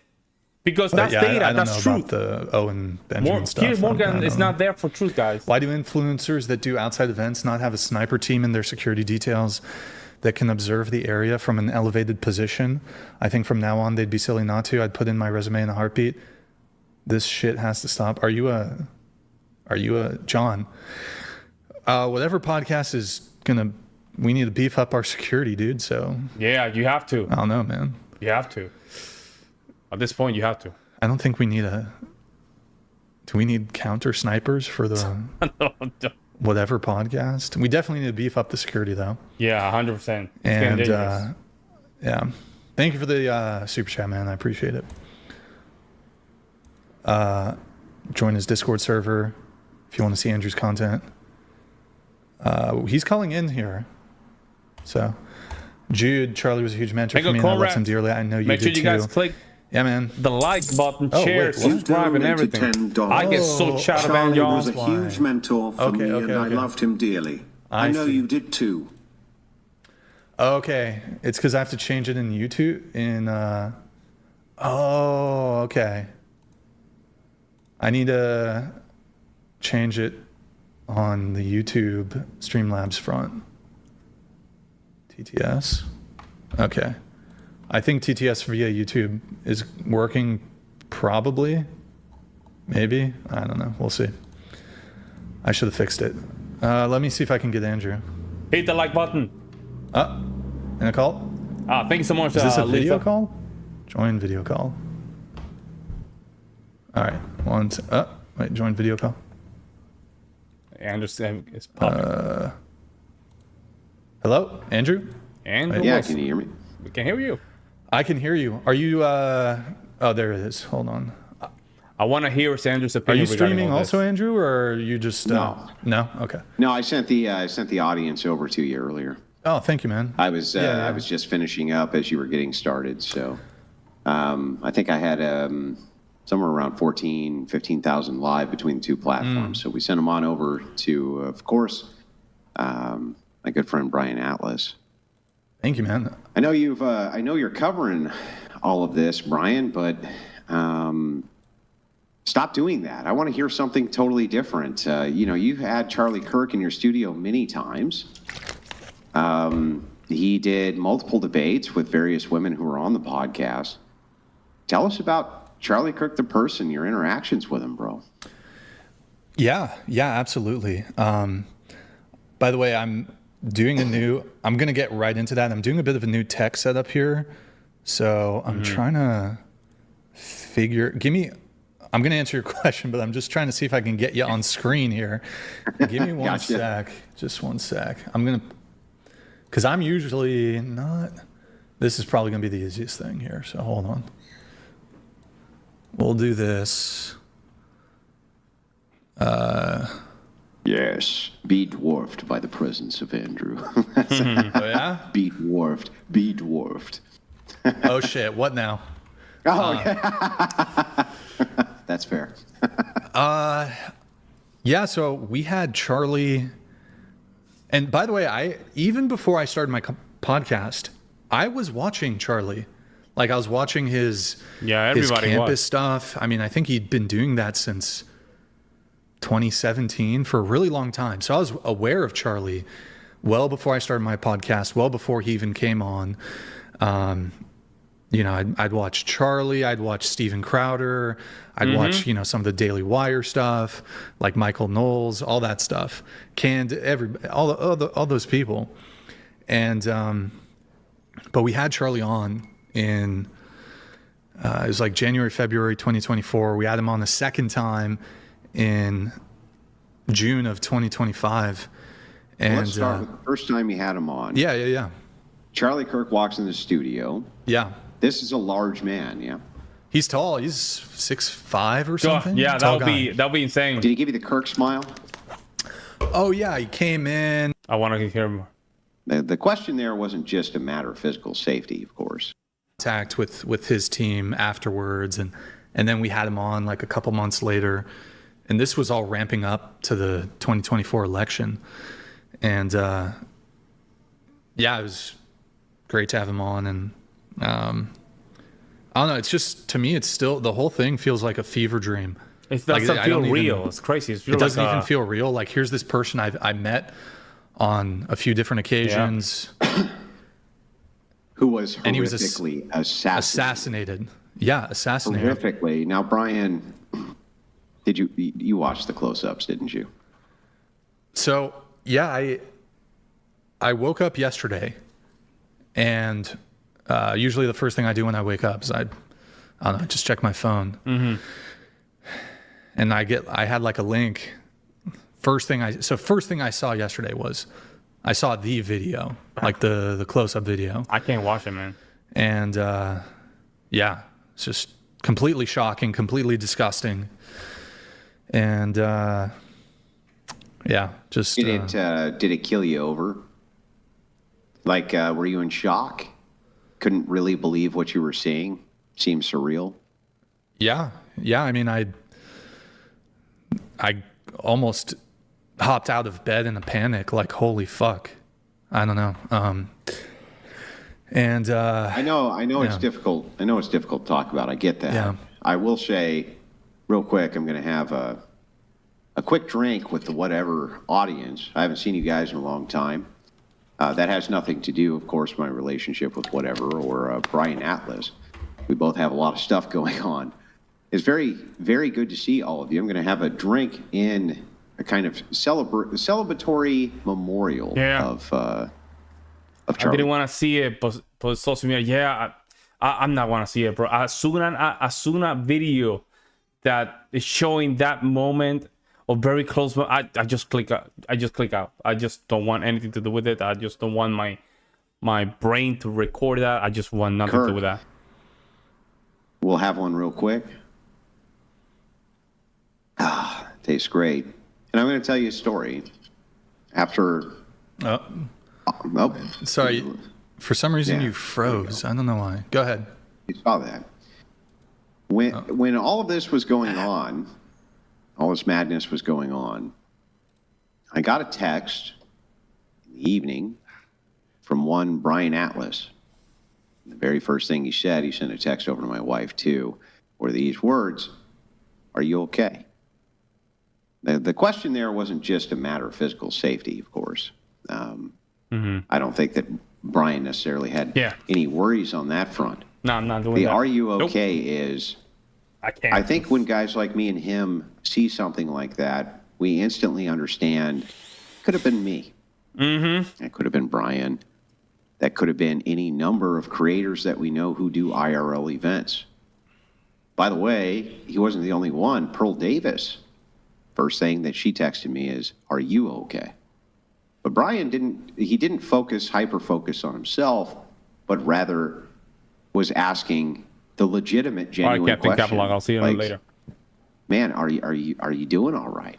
Are you feeling all right? Is that because of how gut-wrenching that was, Brian? Well, I mean, I was going through it, and I mean, I'm sure, we're in the sphere, and I figured you guys seeing that must have been feeling what I felt. And, I don't know if you've had conversations with him or anything like that, but when something like this happens, you don't know what to do, man. It sort of has a impact on all of us. So I just, you and me, we've known each other for a couple years, and I don't think either of us wants to. We've been friends for a long time. Yeah. And the thing is like, I get it. My wife, she just smiled, and she was like, thank God for Brian, because what happened, I got the close up. I don't know if it was before anybody, but it was very, very, very early on, before basically anybody I saw had it. It was sent over to me by somebody who was at the event, and he was in law enforcement.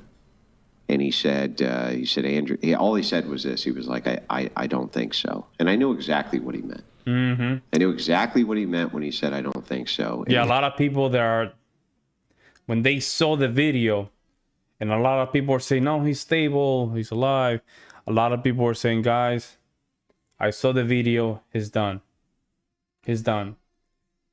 And when you're talking about a shot to the neck, most likely that's it. It's a wrap, man. I don't think with a rifle, that probably that bullet is probably what, 6 inches long. Like, no way you can just survive something like that.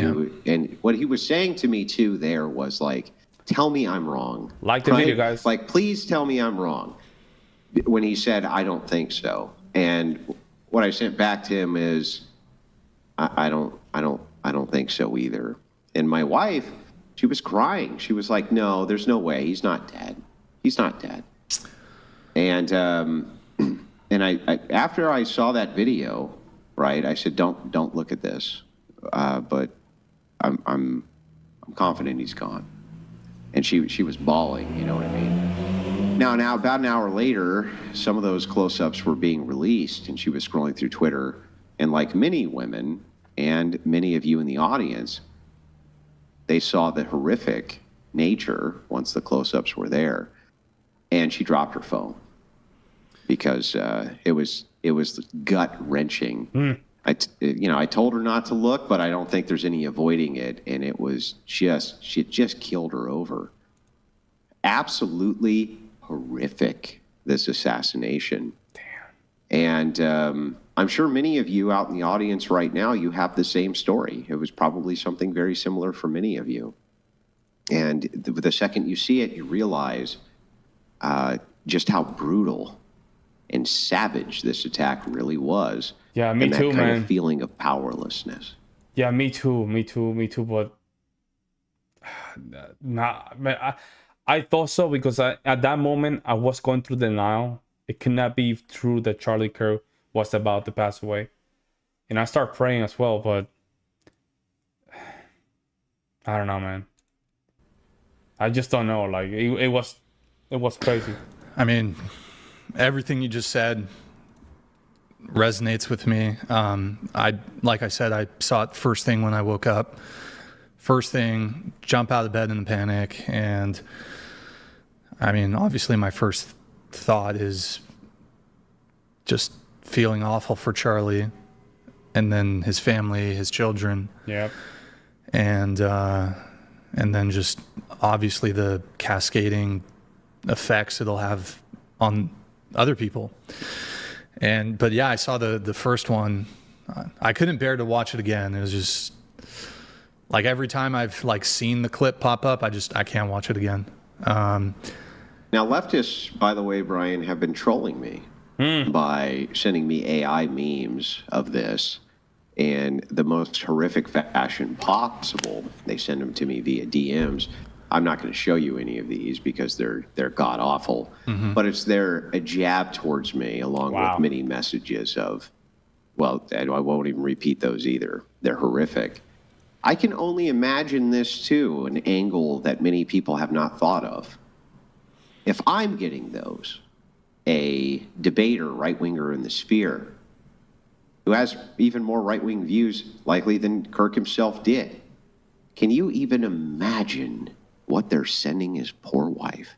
Oh, these horrible fucks I didn't think are about probably that. sending her the worst shit that you can imagine.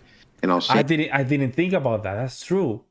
Does that mean if they were sending all this stuff to, to Andrew, to a lot of these folks, just imagine what they're sending to his wife. it here on this platform too. Tucker Carlson, he put out a give, send, go. He put $1 million of his own money in that for a total of $4 million, which is what he's fundraising towards. The Wilsons are going to be contributing to that. I'm sure that that Brian will as well. But I'm asking you in the audience, remember that all the earning capacity of this man was completely eliminated in seconds. And remember that it's not just the horrific torture of his family having to see that live. I heard a story and confirmed that it looks like this is true, that when the shot was fired, his youngest daughter was terrified, and guess where she ran? She ran right towards the arms of her dad. Oh man, I can't. And she was caught, and what I heard on the ground was she said, "Why can't I get to daddy?" I can't. The most horrific thing you can ever imagine. And if you think that these fucking merciless bastards aren't sending that poor woman the most horrific shit you can imagine, you're wrong. Because they are.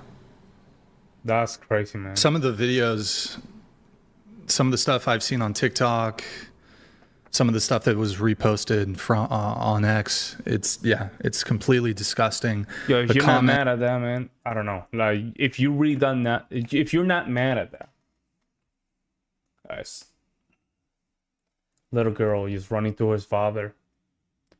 I don't know, man. I just really don't understand how people can have a very contaminated spirit or soul to laugh at something like that. Truly, truly, truly, it's demonic. I don't care. There's some Satanism going on here, man. And I've seen on, even the sort of, that's it. You know what you can that's do it. Yeah, is, he was gone. You've probably seen these, Andrew. He was gone. If you look at these sort of conciliatory videos or messages from some of these leftists like Dean or that girl Ann or Kylie, they'll put out this sort of almost sort of crocodile tear, doesn't seem very genuine message. But if you look at the comments section, the comments on their video, which says, they'll say violence is never a solution, blah, blah, blah. The comments, their fan base is still rejoicing in what happened. And that's pretty emblematic of, that side of the aisle. I can't think of anybody. Look, I'm not super politics guy or whatever. You're probably more politics guy, Andrew. But I mean, I guess I could ask you, if somebody on the left wing, a Democrat or a politician, whatever, or, was assassinated, I can't imagine you or your audience would ever rejoice or celebrate the killing of somebody, even if you didn't like them, even if you, you thought they were a scumbag or whatever it is. And it's through that mercy that we have become the victims of our own empathy. Yep, because we're not lunatics, because we're not crazy, because we're not demonic. That is now being used against us. The empathy factor, they're using that against us. Being used against us in the most horrific of ways. That you can't even imagine. And maybe, I don't know how many people even in history could, but you can't even imagine what it has to be like for this poor woman to have thousands of people a party to the live viewing of the public assassination of her husband in front of her children. That is got to be the most god-awful, horrible thing that you could ever imagine a person going through. Yeah. And yet, and this family is persevering, right? I can't even imagine that. I was told earlier by one of my audience members who follows Dean Withers that when he came out with those public tears in the Discord, he had a poll. A poll was put up, did Charlie Kirk deserve this or not? And 85% of his audience, this is what I'm told, said that he did. Wow. Wow. I didn't know this. I did not know this. I did not know this, guys. Now do you understand the severity of the situation? And I think this was always there for the last 10 years. But it got radicalized in the last 4. Got radicalized because they're losing a lot of battles. So because they cannot debate you in the realms of ideas. The only way they can just really win in their mindset is if they eliminate those that are winning. That's the only way. And in their mindset, that means they won. He said that he did.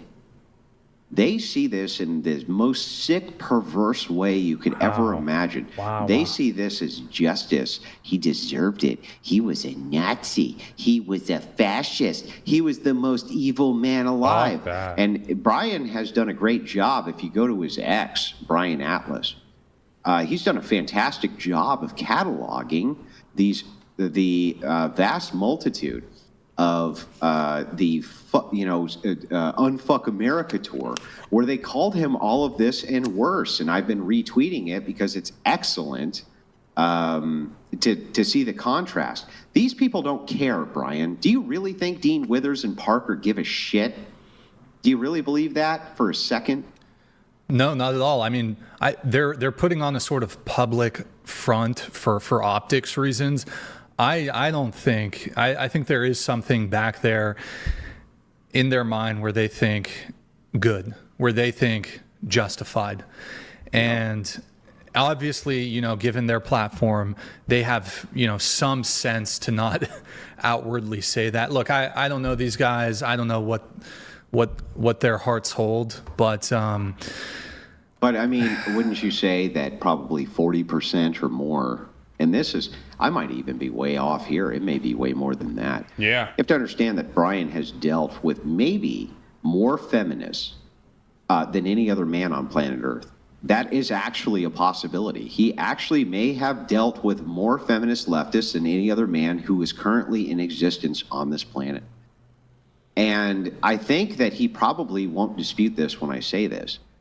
These are some god-awful people. The things that they believe are god-awful. And the justifications they make for the most horrible things which can happen to various men is not just... Daniel, you're right. Daniel. They think he brought it on himself. That's how they think about this stuff, man. Yeah, they have no soul. They're ready for this. So at this point, they don't mind it. They don't mind these kind of things happening. The question is what the right side of the aisle is going to do about this.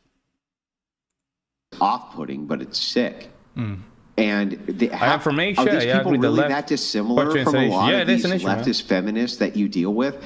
Don't you think that 40% plus, and that's me being very charitable, these leftist feminists are probably celebrating this today? Yeah, they are. Oh, absolutely.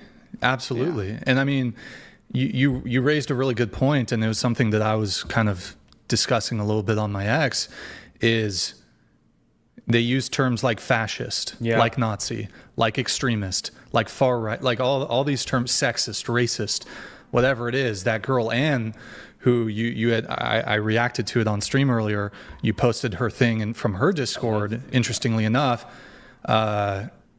if you look at her TikTok, she's doing, she's crying about it. The public face versus what is said in private was readily exposed there, wasn't it? Yeah. Imagine a woman who has been seething for many months. I forgot all about the debate the second that debate was finished.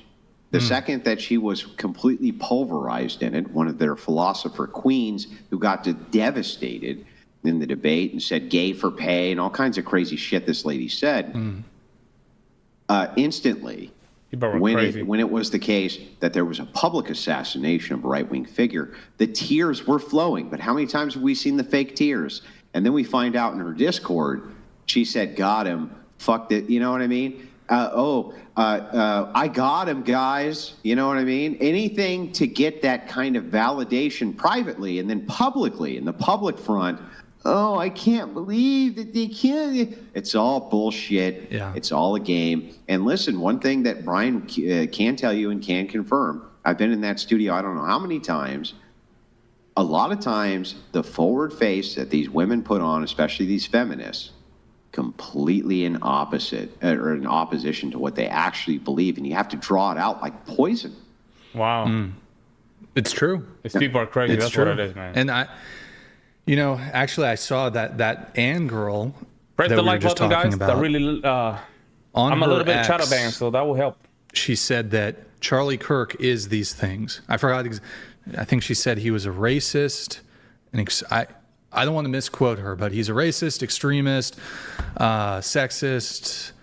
I think she said fascist. I don't know. I don't even think that these people could probably define what fascism is.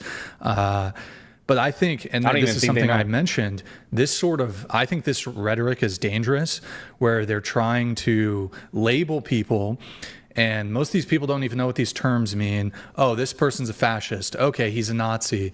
Well, okay, what should we do with Nazis? I mean, these people, we fought them in World War II. Imagine the rhetoric here, and you bring up the probably the best point of all. If the rhetoric is, you're the moral equivalent of men who rounded up people, put them in a cattle cart in order to ethnically cleanse them in the most horrific ways possible. That's what you're the moral equivalency to. Yeah. You can't then go out publicly and say, but I feel really bad that if you're the moral equivalency of that thing, then it's actually worse for you to go out and publicly say, but I didn't want anything bad to happen to him. Why wouldn't you want bad things to happen to Nazis? Exactly. Why wouldn't you want bad things to happen to these people who are trying to ethnically cleanse the entire world? That's the contradiction, the upfront contradiction. And that's how you know they're full of shit, Brian. They're full of shit. They don't give a flying about what happened to Kirk. They don't care. And they're celebrating it. Yeah. This chat knows it. You know it. We all know it. And they're full of shit, bro. They're full of it. Yeah. And I mean, a lot of people on that side of the aisle. Yeah. Okay. Gloria, if you don't have any evidence for that, I don't know what the hell you're talking about. Like, that's some conspiracy. That's even beyond flat earth stuff, man. So you better just bring some sources for that. Especially some of these younger TikTok people, Dean, Parker, they happily engaged in this sort of fiery rhetoric, basically just trying to label, because it's this strategy isn't really quite as effective as it used to be, but it was basically you call somebody a racist, whether there's any evidence for the claim or not. You call them a racist. Oh my God. And most people just buy it. They just buy it. This person's a racist. This person's a Nazi. This person's a fascist, whatever it is. And then they get labeled, and then it makes it much easier to justify all kinds of, whether it's... Right. You're exactly right. Yeah. The idea here being, if you're an evil person because you've been labeled that, then anything we do to you is justified. Yeah. And how many times, I can't tell you how many times I've seen these types of posts from the various femoids, and I've debated many of the architects of whatever podcast destruction, and there have been many who have come for the whatever podcast in ways you can't even fathom they've come for it. And I've debated many of them. And always the idea here is I'm completely justified in doing whatever I want to Brian because Thing made me feel bad. And as long as thing makes me feel bad, I'm completely justified in attacking this person in any way, shape, or form. They don't care. They make a post hoc justification. Brian bad, therefore anything I do to Brian is totally fine. Yeah. It's happened many times. And well, how many times in just the last 2 years? I mean, this has happened so many times, in fact, that it's not even unexpected at this point. Or you're just like, oh, another one. Brian Atlas evil, therefore anything that I do to Brian Atlas justified. These are some sick people, bro. Yeah.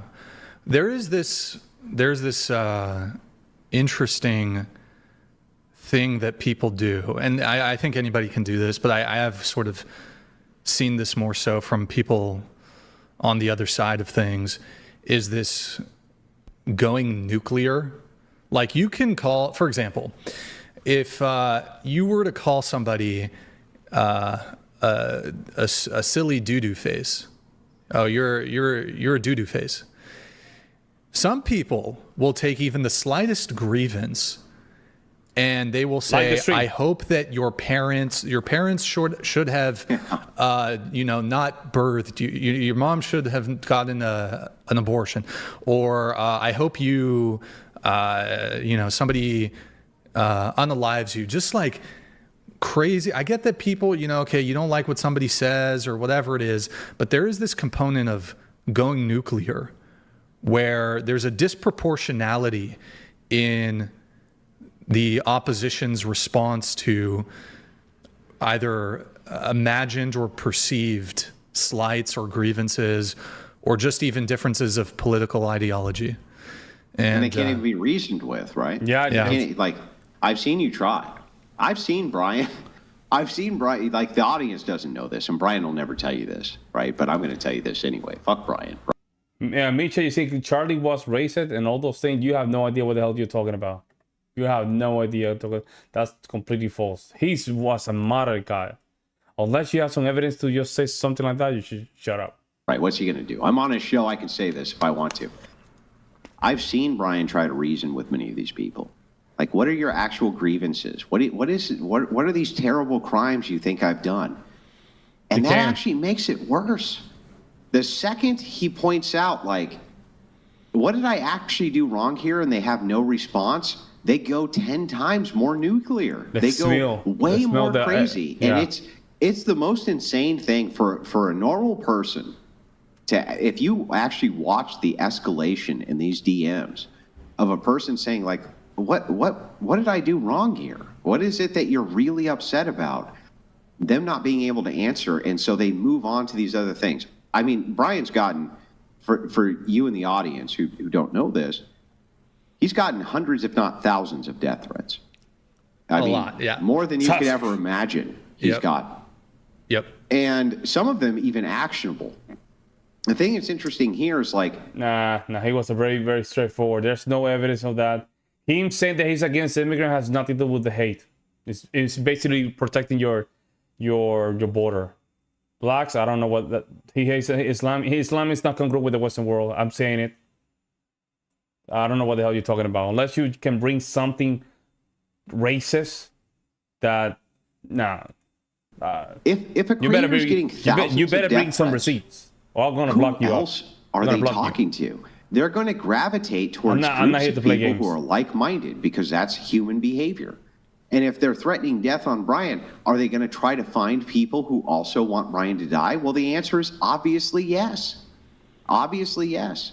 And so what happened, how you extrapolate that to Charlie Kirk, how many thousands of people wished death on Charlie Kirk, were very public about it, and sent him DMs For about them, racism or discrimination mean that I just disagree with your opinion. That's all they have. That's all they have. Unless you can have an intellectual debate with facts, you shouldn't even comment. There's so many videos about him just hating this. You understand what hate means? Hate is almost close to deletion. He was a victim of hate. He was literally a victim of hate. Gravitated towards groups, and all it takes is one mentally ill person that you start working on. So, like, is Brian safe from the same fate? I'm just going to be honest with all of you. No. No, he's not. He's not actually, because he does this podcast where he's not. And neither is any right-wing creator who's prominent. And Brian's not even that far right-wing. But guess what? Neither was Charlie Kirk.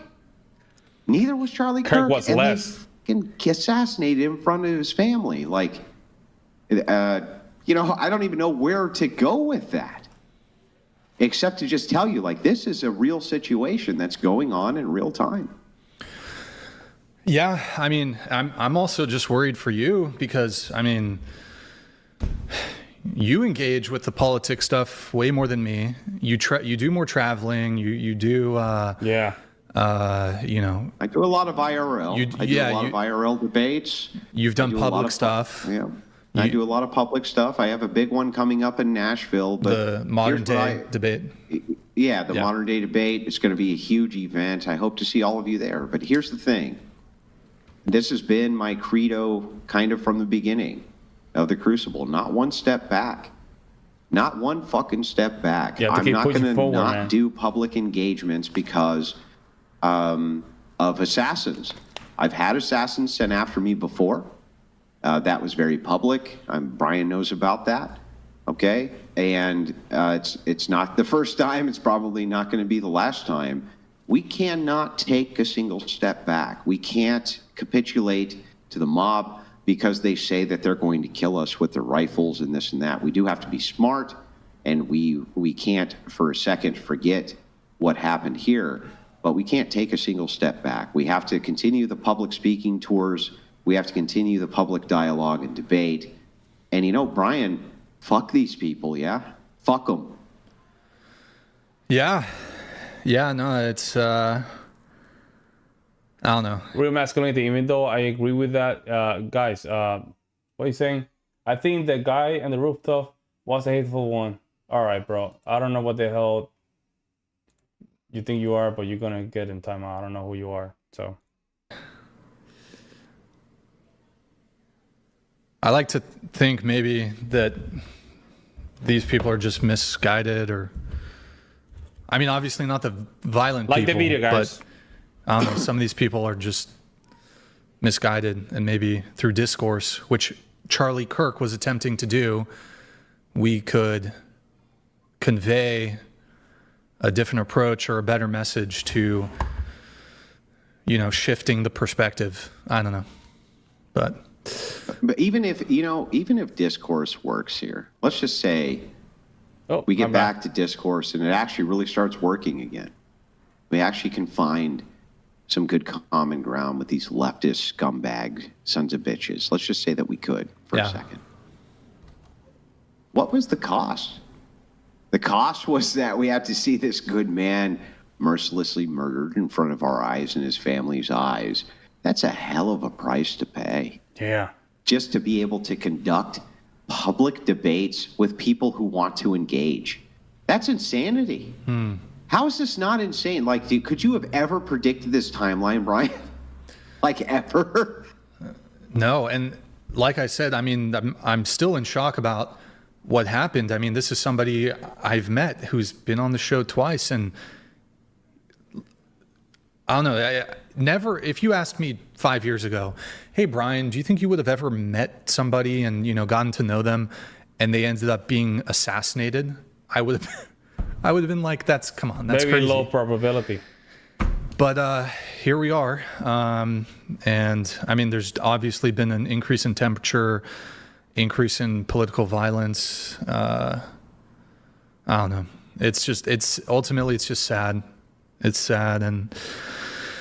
And I'm also, though, like, there was a bit of me that was like angry. Like when I saw that video, there was like a bit of a rage when I saw what happened to Charlie. Like, I don't know, just for everything. You mean watching a guy that you knew get publicly brutally assassinated elicited emotions of rage? Well, gee, Brian, I'm super shocked by that. Of course it did. Yeah. I mean, is it any different if it was the case that I was assassinated publicly? Now, you know me much better, and we have a much better interpersonal relationship, so it would have affected you probably deeper, but is it really any different ultimately? The idea here is they could get us all. And they've been gunning for a long time to do this. Yeah. And you guys just, like in the audience, you don't realize how bad these people really are. Like what Brian has to deal with on the back end, it's fucking horrific. And he tells you 5%, less than 5%. Yeah, I mean, I don't share much of it, but I mean, Andrew, I'm sure it's just as bad, if not worse, for you. I mean, you're the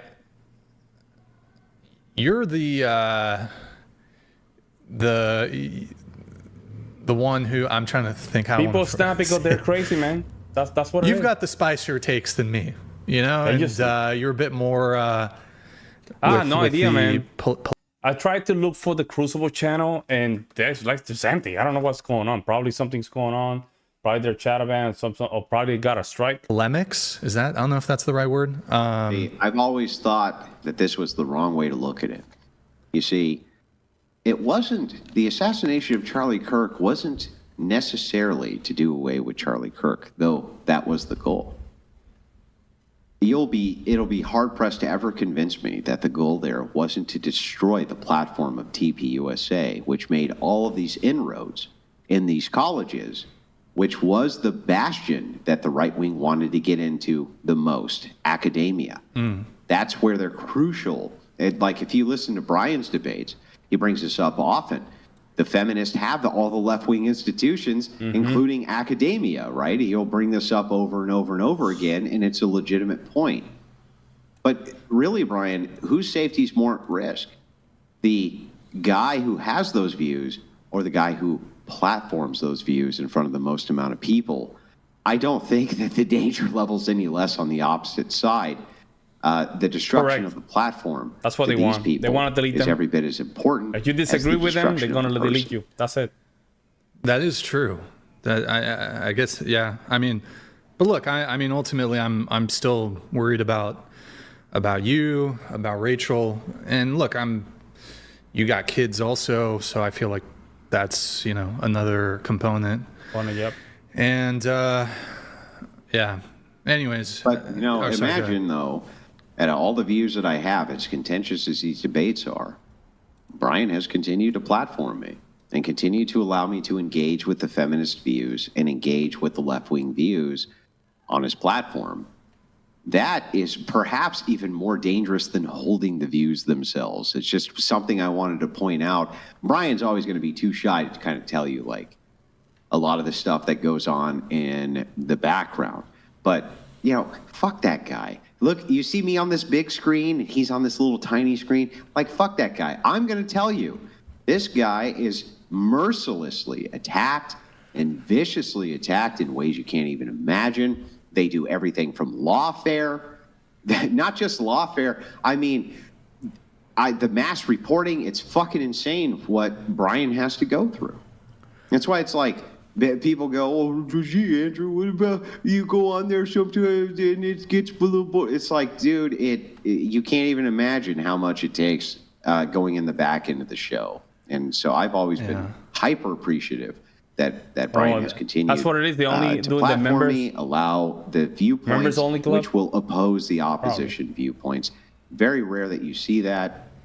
And so, my hat's always kind of been off for that.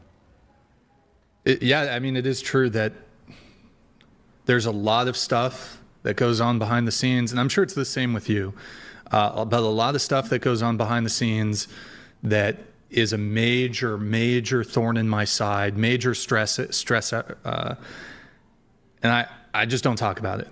I don't talk about it. A lot of stuff, and maybe I could probably. And you should more. And in fact, I think in some ways you should more because, ladies and gentlemen in the audience in the whatever community, you can't really even fathom how bad it is.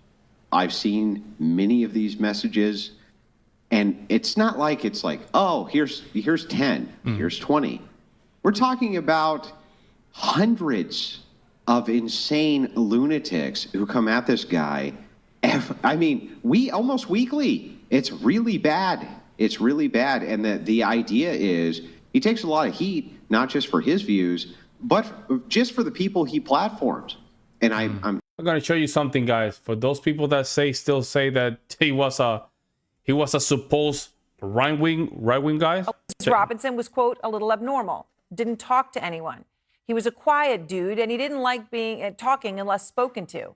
He stays in the back, and I knew from word of mouth from coworkers that he was not fond of Trump or Charlie Kirk, obviously.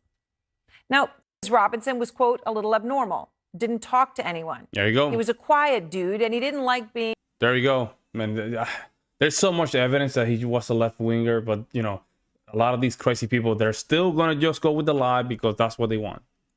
I'm telling you, one of the primary motivations of the assassination of Kirk wasn't just Charlie Kirk's views, but I talk in the middle of any sentence whenever I want. This is my show. This is my video. If you don't like it, you can get the hell out of here. Simple as that.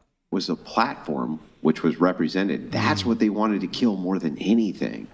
And it's like, so, you know, as far as me being a target, sure. But I think that it's platforms who will allow oppositional views. I think that they're targeted even more. Yeah. Yeah, well, I exactly. mean, with Turning Point he USA, might be a little bit, you know, I hope that somebody crazy can... too. I mean, I don't know who. Charlie Kirk was kind of a... You can't replace generational type of guy. Yeah. But I mean, I'm hoping that the, you know, Turning Point can continue to at least do some form of, you know, advocacy. I can't imagine that they're going to go away, but obviously it's taken a massive blow. And, but yeah, no, you are right to point out that, and it's not just, some people might hear what you say, Andrew, and just be like, oh, he just gets like nasty messages. But there's a lot of other like kind of fuckery and bullshittery that sometimes it's even hard to put into words, but like people will try to mess with your business, mess with your 100%. Channel, you know, the mass reporting. Here, let me go ahead and put it in words then.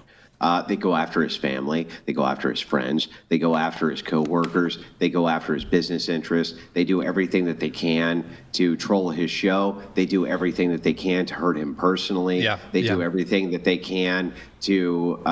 You can't even imagine the kind of horrible fucking people and these mean girl cliques, especially the feminists. They get together in their sewing circles and they plot together. Correct. They plot together. Yeah. Because the guy's running a show with oppositional views. That's it. Yeah. What else is Brian doing? He's just running a show, a dating podcast that has people who disagree with your takes on dating. And they send him death threats. Charlie Kirk saying, hey, you don't have to be a liberal in academia. Of course they were targeting him for killing. Look at what they do to Brian. He runs a dating show. Just an oppositional dating show. It's insane, Brian. I can't imagine. I mean, the amount of hate that Charlie Kirk must have gotten and all the bullshit that comes with it, orders of magnitude greater. 100x, 1000x. I don't know how he would deal with it, and people trying to attack you from all angles. I mean, just me doing the show, like I'm actually impressed by, I'm impressed by you. I'm impressed by, well, you know, obviously rest in peace, Charlie Kirk, but also Trump. You know, I'll get some bullshit thrown at me, you know, once a week but Trump during his campaign, before the campaign, his first term, his current term, this guy is about lawfare. This guy is every 5 minutes he's getting something thrown at him. And I mean, I don't know if in order to, my week is rough just dealing with what I'm dealing with. I don't know. These guys are superhuman to be able to deal with all the shit being slung at them. Maybe you have to be a little crazy almost to be able to cope with that amount of stress. I don't know how Trump does it. The guy's a fucking... Yeah, he keeps going, man. He's a titan. I do it because I have a great wife. I have a great and supportive wife. And you know the horrible things they try to do to her. Yes. It's insane the amount of...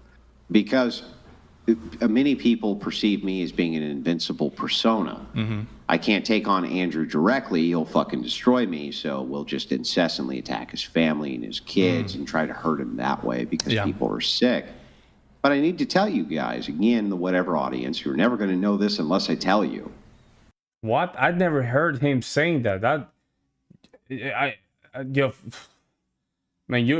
never said that. Like what? Said that it's okay with a few people dying in school shooting as long as there's no gun control. Okay, that sounds some BS. I don't know where he said that.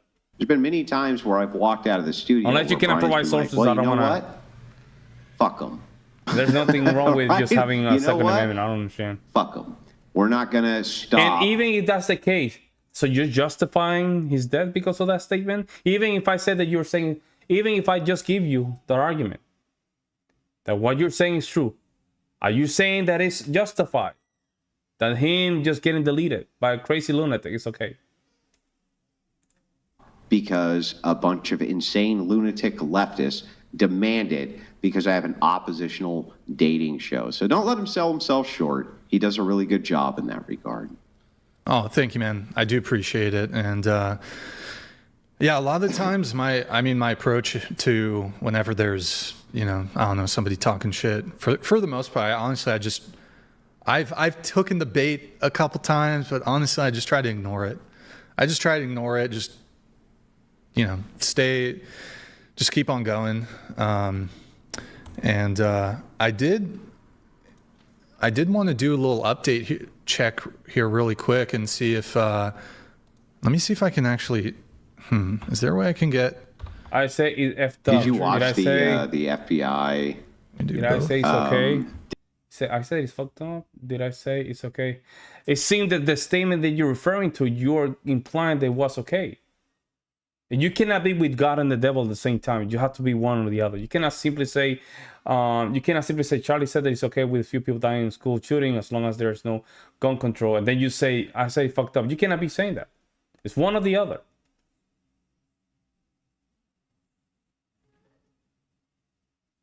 I have kids myself. I don't know what you're talking about.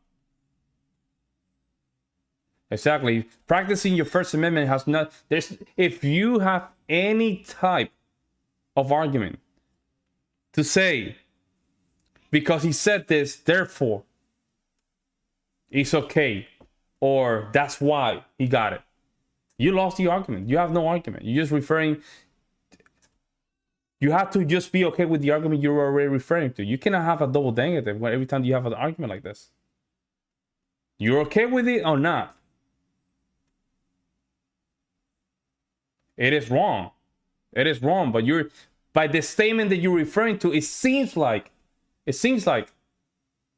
that because Charlie Kirk was a person that is in favor of a Second Amendment, that's why he got shot, which is crazy. What if there was no Second Amendment? What if this person just 3D printed a gun or something, or just got a illegal gun, which 9 out of 10 of the cases in the United States, it is an illegal gun.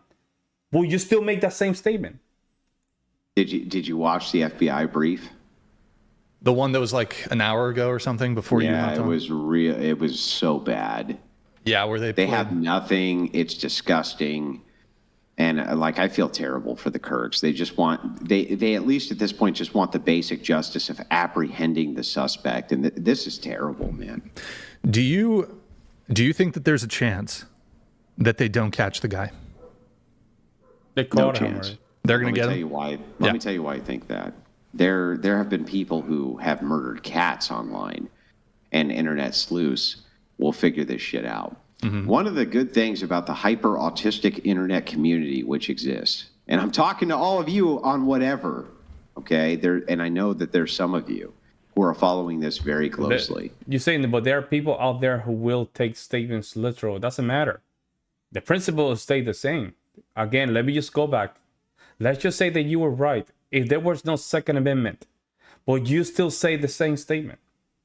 That's where we are right now. Would you still agree with that same statement? If the FBI and law enforcement doesn't solve this, I don't know what the emoji means. People on the internet will solve this, and you'll put clues together which will assist them in figuring out who this person is. In fact, I'm willing to make the prediction tonight that the FBI only solves this through the help of internet sleuths like you guys. They're not going to give justice to the Kirks. You guys have to give justice to the Kirks because this is fucking insane. The FBI has very little. Law enforcement at this event was a joke. I watched the first FBI brief. Brian, they said there were 6 cops there for a crowd of 3,000, multiple of them plain clothes. That's it. That was the entire 6 cops for 3,000 people. And then they said, well, Kirk has his own private security team. Well, that security team is looking for problems from the crowd of people rushing the stage, things like that. They're not up there looking for snipers and this type of thing. That's not their function. That's police officers' function. This was a failure at basically every level. It was a failure at every level. Yeah. I mean, do you think that, I don't know if it's right to, think about this, but do you think that for someone like Charlie Kirk, there was a protocol in place where there could be some anticipation that he could be shot? Like, do they have somebody on standby who's like ready to do like a medic or something like that? Do you think that there might have? No. I think maybe there was an ambulance on site to do basic things like a person has a heat stroke, they can take care of that. The medical team who was on site was probably for things like minor wounds. Somebody fell down. They went into anaphylactic shock because it got stung by a bee. Yeah, some people can make guns, and most of the people that they got guns, they commit crimes like this. They just simply get them illegally. Again, the statistics are the 9 out of 10 people that commit gun violence are just getting guns illegally. So even banning all the guns, it would not make sense. There definitely wasn't a trauma team on site who was ready for things like gunshots. And really, why would there be? Right. Kirk ultimately was very moderate in his views, and these were, for the most part, extremely respectful exchanges between him and the audience. There wasn't necessarily any reason to believe that leftist psychopaths were going to take a rechambered Mauser and try to blast this guy 160 yards away. There wasn't necessarily good reason for him to believe that. Now, going forward, most of the right is going to assume that, and they should. The problem is that there's a bit of complacency which happened here. Mm-hmm. And the complacency was the idea that you can just, in an unmolested way, be able to go on college university campuses and have these respectful exchanges without having to worry about a sniper in the wings. That's the normalcy bias coming to fruition.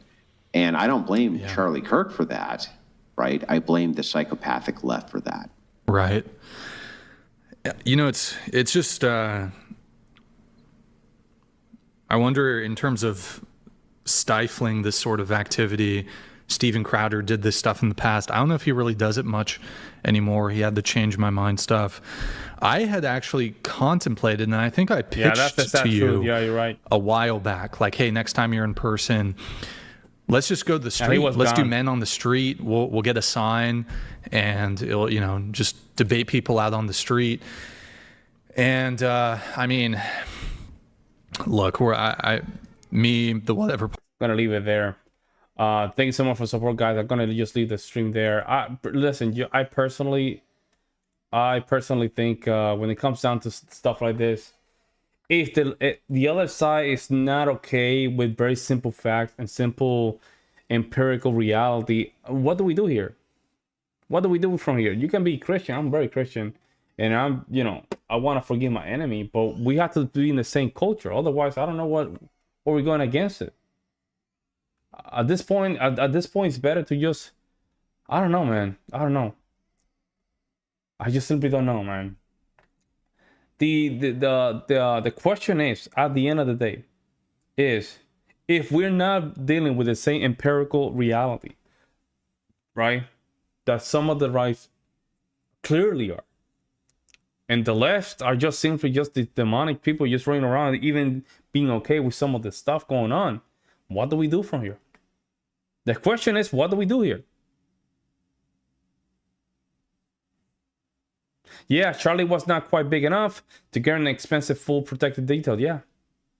Yeah, he was not. And people don't realize a lot of these protection cost a lot of money. Yeah, you're gonna have somebody another sniper on top of the rooftop for 5 hours or 6 hours straight or 3 hours straight, just pointing for free. Nah.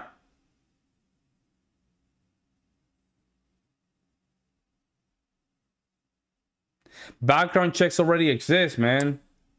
Background checks are still a thing. They still exist. People don't really understand this. Background checks are still a thing.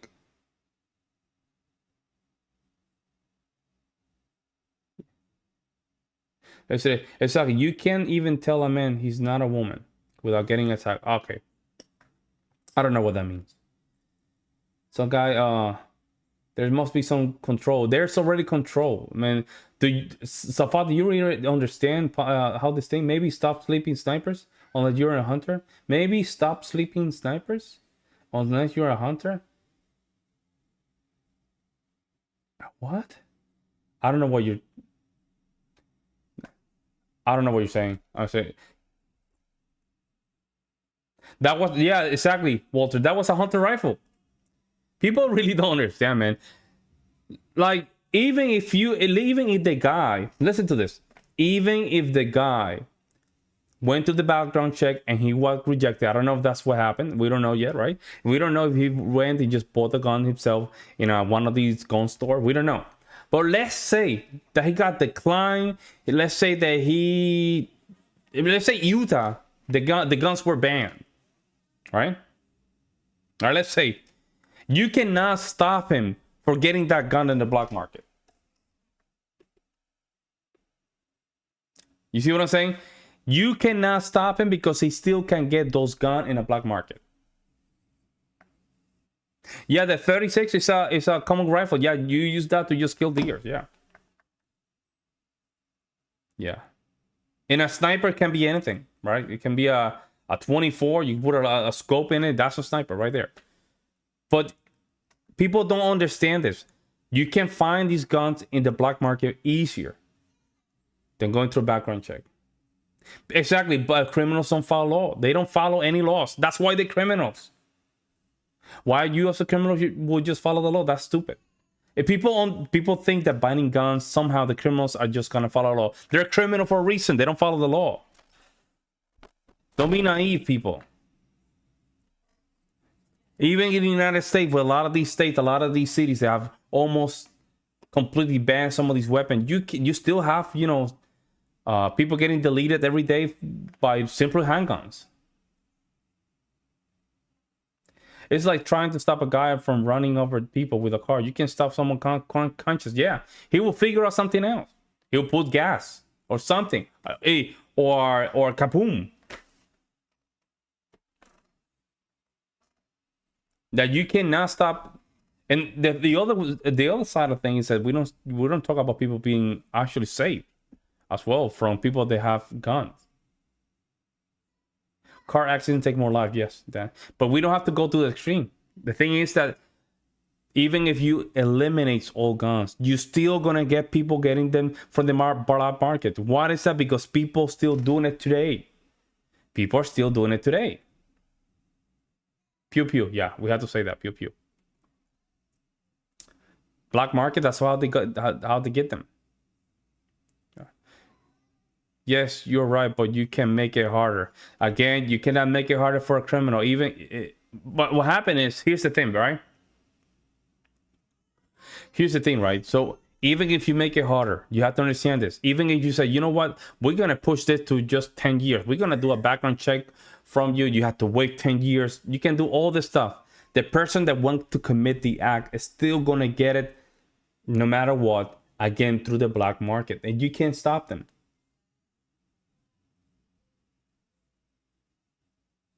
Yeah, actually, you know what's crazy? I'm in the belief that we need to toughen up some of the licenses for people to getting a license. We have too many stupid people on the road. For the guns, we cannot keep just putting laws to just restrict the Second Amendment. We're well beyond that.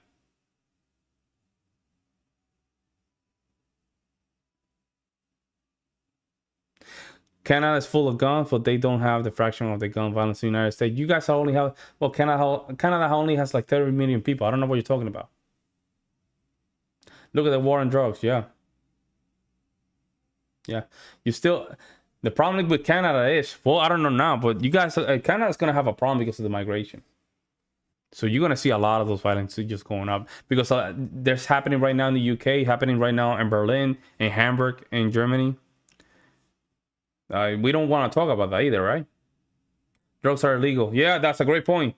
Drugs are illegal. People still use them. Yeah. All right. See you later, Mark Meeks. Hey, man, good stuff. Yeah, people have to understand this, that if people want to commit any type of crime, they're just going to figure out easier. Remember, the stats are clear. 9 out of 10 the people that just get deleted by pew pew are by illegal guns, guys. Illegal guns. Baltimore has the strict gun laws. Was one of the most dangerous cities in the United States. Yeah, Portland, Seattle, you name it. They all have one of the most stricter laws against gun, and they still cannot get their stuff together because they still get them.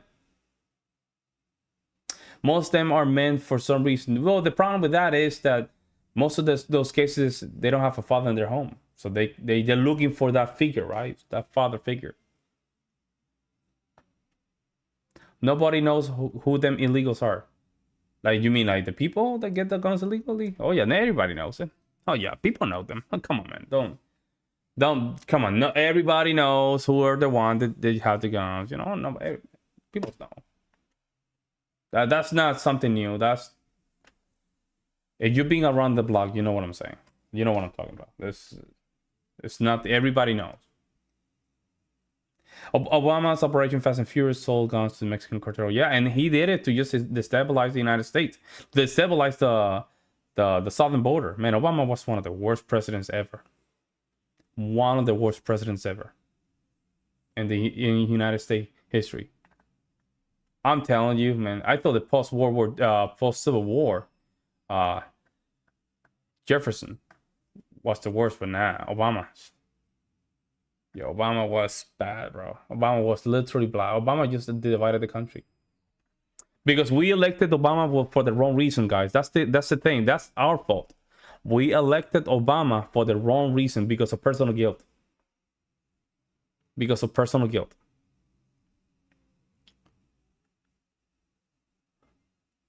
Well, guys, it was very fun. I'm gonna be doing more live in the next couple of days.